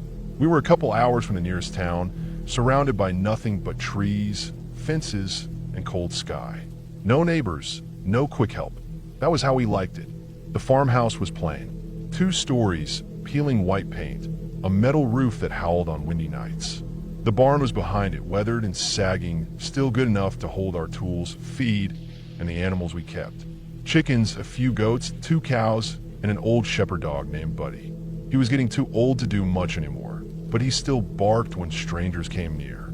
That dog knew everyone who belonged on the land. He didn't bark much anymore. It was my wife, Julie, who first noticed something strange.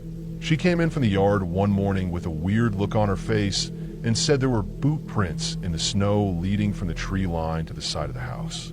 Just one set, no prints leading away. I figured it was nothing, maybe I'd made them and just forgot. But she was sure. She checked the size, said they were bigger than mine. And there was something else that made her skin crawl. They led up to the side window, the one facing our daughter's bedroom. I brushed it off. Out here, you don't panic over every weird thing. Animals wander. Sometimes drifters cut through to make their way faster. I figured someone passed by, maybe had a look in, then moved on. Still, I checked all the locks that night. Double-checked the doors and windows. Everything was shut tight. 2 days later, it snowed again. Thick, heavy flakes that muffled sound and coated everything. We were stuck inside for most of the day. Around midnight, when the wind started to pick up, I heard something in the attic. Not just the house creaking or mice scratching, but movement, real weight on wood. I stood under the hatch, staring up, waiting to hear it again. It came in slow thuds, not rushed or panicked. It sounded like someone pacing. I didn't go up there that night. I didn't tell Julie either. I told myself it was a squirrel or maybe a raccoon that had found its way in through some crack in the eaves. We had that happen once before. The next morning, I went up with a flashlight. The attic was empty, dusty, cold, full of old boxes and crates we never touched. But one thing was off. A pile of insulation in the corner was disturbed, mashed down like someone had been laying on it. Nearby, I saw something that didn't make sense, a used food wrapper. Not one we had. Some off-brand beef jerky in a crinkled red wrapper. We didn't buy that kind. I still didn't tell anyone. I don't know why. Maybe I didn't want to scare them. Maybe I didn't want to admit I was scared too. That same day, we noticed the first set of keys missing. The spare set to the shed was gone. We always kept it on a hook in the kitchen, high up where the kids couldn't reach. I asked Julie, then each of the kids, if they moved it. Nobody had. I looked everywhere, even outside. I found nothing. Then I checked the shed. It was locked, but something was wrong. A small gap in the door, like it had been opened and closed again, not quite right. Inside, everything looked in place, but I couldn't shake the feeling someone had been in there. After that, it felt like the house started breathing different. It felt like we were being watched all the time.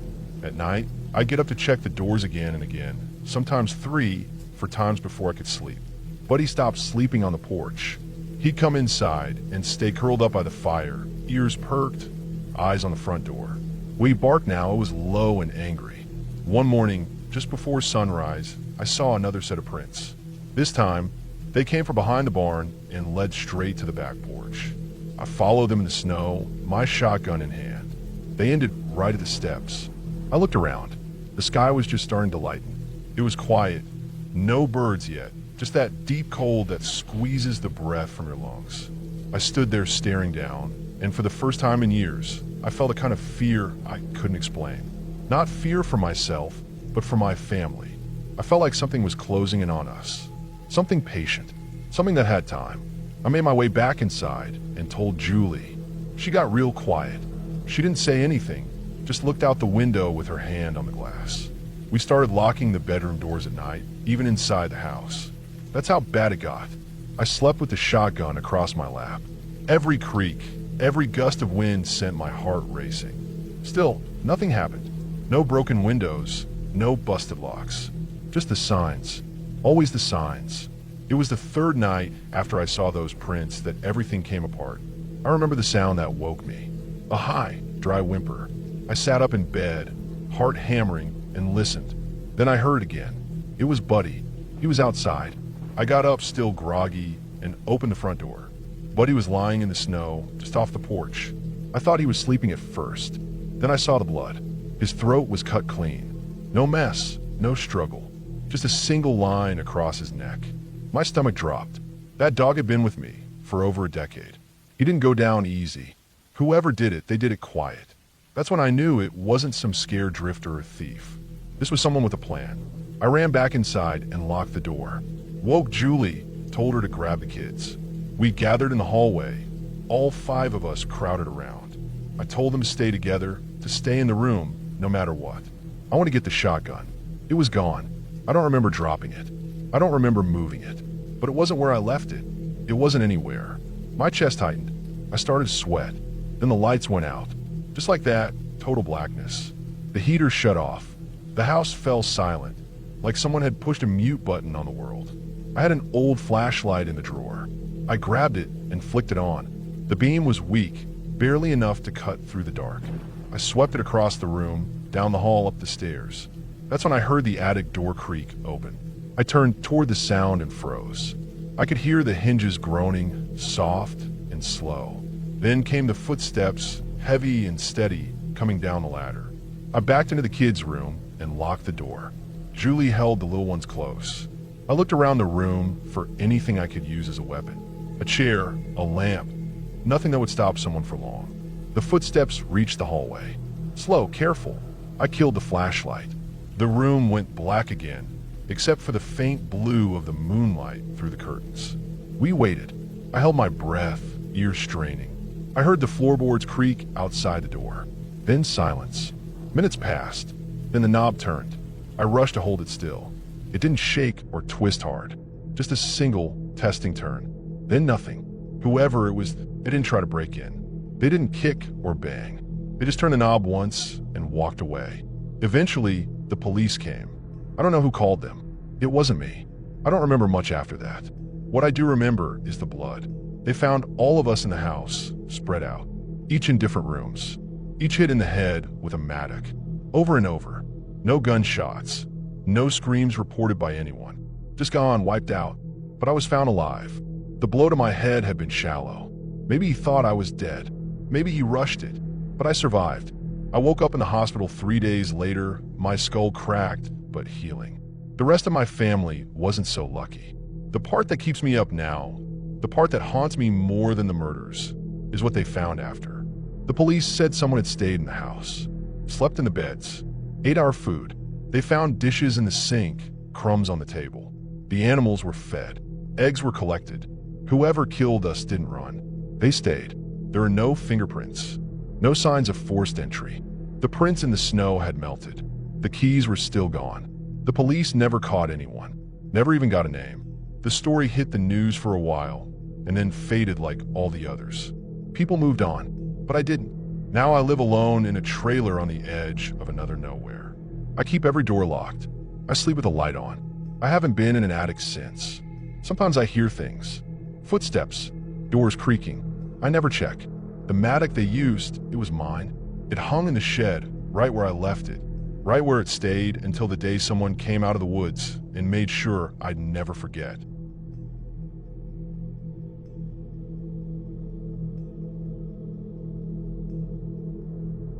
I had planned this hike for weeks. I was going to spend 3 days alone in the woods, somewhere remote, where cell phones wouldn't work and no one would bother me. I needed that kind of quiet. No noise, no people, just me and the trail. I picked a place I'd been to before, but never went deep into the old forest near the edge of town that was thick with tall pine and fir trees, rocky ridges, and a few creeks running through. I'd done some shorter hikes there, but never camped overnight. I packed carefully, my backpack with a small tent, a sleeping bag, water purifier, canned food, a little stove, some first aid stuff, a flashlight, and extra batteries. I told one friend roughly where I'd be and when to expect me back, just in case. I wasn't carrying a gun or anything like that. I wanted to keep it simple. The morning started cool and clear. The sun was just rising when I left my car at the small parking lot near the trailhead. The air smelled fresh and sharp, like pine needles and wet earth. I tightened the straps on my backpack, adjusted my hat, and started walking. The trail was narrow and covered with fallen leaves and pine needles. My boots crunched softly on the ground. Birds sang high up in the trees, and every once in a while, I heard the distant tapping of a woodpecker. The forest was alive but calm. I felt good being out here, the kind of good that only comes when you're far away from all the noise. I walked steadily, keeping a good pace but not rushing. My plan was to hike deep in the forest on the first day, find a good campsite near a creek, set up camp, and rest. I checked my watch every now and then, but mostly let myself get lost in the sounds around me. The trail wound up and down hills, crossed small streams on old wooden bridges, and curved between thick groups of trees. Moss covered some of the rocks, and I saw little mushrooms growing in the shade. After a couple of hours, I came to a fork in the trail. One path went left, leading up a steep slope toward a rocky ridge. The other turned right, heading down to a valley where the creek ran. I paused, pulled out a map from my backpack, and checked the route. I wanted to go to the creek first. It would be good to fill up on water and maybe find a spot to camp for the night. The path to the creek was narrower and less traveled. I noticed that fewer footprints were visible, and the forest felt quieter here. The trees grew closer together, and the sunlight barely reached the ground. My steps stirred the dry leaves and twigs, and I kept an eye on the trail markers painted on tree trunks, making sure I stayed on track. When I reached the creek, I stopped to rest. The water was clear and cold, rushing softly over smooth stones. I took out my water bottle and filled it, then set up my purifier. The sound of the creek was soothing, almost hypnotic. I found a flat spot nearby, free of brush and rocks, and started to unpack my tent. Setting up camp took some time. I found a place between two trees where the ground was level. The smell of damp earth and pine filled the air. I spread out my sleeping bag inside the tent and laid out my gear neatly. After finishing, I boiled some water on my little stove and heated a can of beans. The food was simple but satisfying. As the afternoon slipped into evening, the light dimmed and the forest changed. Shadows grew longer, and the coolness of the day gave way to a chill that crept into my bones. The birds quieted down, and the only sounds were the creak and the wind whispering through the trees. I wrapped myself in my jacket and sat outside my tent, listening. By nightfall, the forest was nearly silent except for the crackle of the fire I built carefully just a few feet from my tent. The smoke curled upward, disappearing into the darkness. I stared into the flames, feeling the warmth on my face. Above me, the sky was clear, stars shining bright and countless. It was peaceful, but that peace didn't last long. Somewhere deeper in the woods, I heard a noise. It wasn't a shout or a scream, just a faint sound that made me stop. I strained my ears. A rustle? A snap of a twig? It was hard to tell. My heart sped up slightly, but I told myself it was probably a deer or some other animal moving about. The forest was full of life at night. I decided to go to bed early. I zipped up my tent and crawled inside. The night was cold, but my sleeping bag kept me warm. I listened to the creek nearby, steady and constant. Eventually, my eyes closed. Hours later, I woke suddenly. The silence was broken. Outside the tent, there was a loud noise, something big crashing through the brush. I froze. My heart pounded in my chest, and my breath caught in my throat. The sound came closer, crunching leaves, snapping branches, heavy footsteps. I unzipped the tent, just a crack, and shone my flashlight into the dark. The beam caught movement about 20 feet away. A large animal stood there. It wasn't a bear, too slender and tall. It was a man. He was wearing a dark jacket and pants, his face hidden in the shadows. He looked around as if searching for something. My mouth went dry, but I stayed quiet and still. I thought about the friend I told where I was. If this guy was dangerous, I had to stay calm. After a few minutes, he turned and walked away without noticing me. I watched him disappear between the trees, heart racing. I waited a long time before closing the tent and trying to sleep again. The next morning, I broke camp quickly. The air felt heavy. I wasn't sure what to make of the man I saw. Why was he here? Did he live nearby? Was he dangerous? I tried not to think about it as I headed back the way I came. As I walked, I noticed something odd. The trail looked disturbed. Fresh footprints mixed with my own. Small broken branches, as if someone had been moving off the path, closer to my campsite. My stomach twisted. Had he followed me? I kept going faster, checking behind me often. The forest felt different now, less welcoming. The peaceful sounds were replaced by an uneasy quiet. I stayed on the trail, careful not to lose the markers. My mind raced with every snap and rustle. Halfway back to the parking lot, I heard voices. Not loud, but clear enough. Men's voices talking quietly, close by. I stepped off the trail and hid behind a tree. Peering around the trunk, I saw two men. They wore heavy boots, dark clothes, and carried backpacks.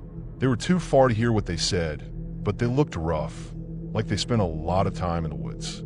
They hadn't seen me. I stayed still until they moved on down the path. My heart hammered so hard I thought they might hear it. I made it back to the car in record time. Hands shaking, I locked the doors and sat down, catching my breath. I didn't wait around. I drove home as fast as I could, looking in my rearview mirror every few minutes. Later, I called my friend and told him everything. He told me to never go back to that part of the forest. People like that, hunters, squatters, maybe worse, were known to roam there, especially at night. I realized that being alone in the woods wasn't always peaceful or safe. It wasn't about ghosts or monsters. It was about real danger. People who didn't want to be found. People who might see you as an intruder. That trip changed the way I think about hiking alone. Now, I always carry a way to call for help. I stick to well-known trails, and I never camp without telling someone exactly where I am. The forest is beautiful, but it's also full of things you can't see coming. Sometimes when I close my eyes, I still see that man standing just outside my tent in the dark. It's a reminder that the wilderness isn't just nature. It's also people, and some of them don't belong there. Not for good reasons, anyway. From that day on, I never forgot to respect the quiet woods, and more importantly, the unknown people who might be out there too.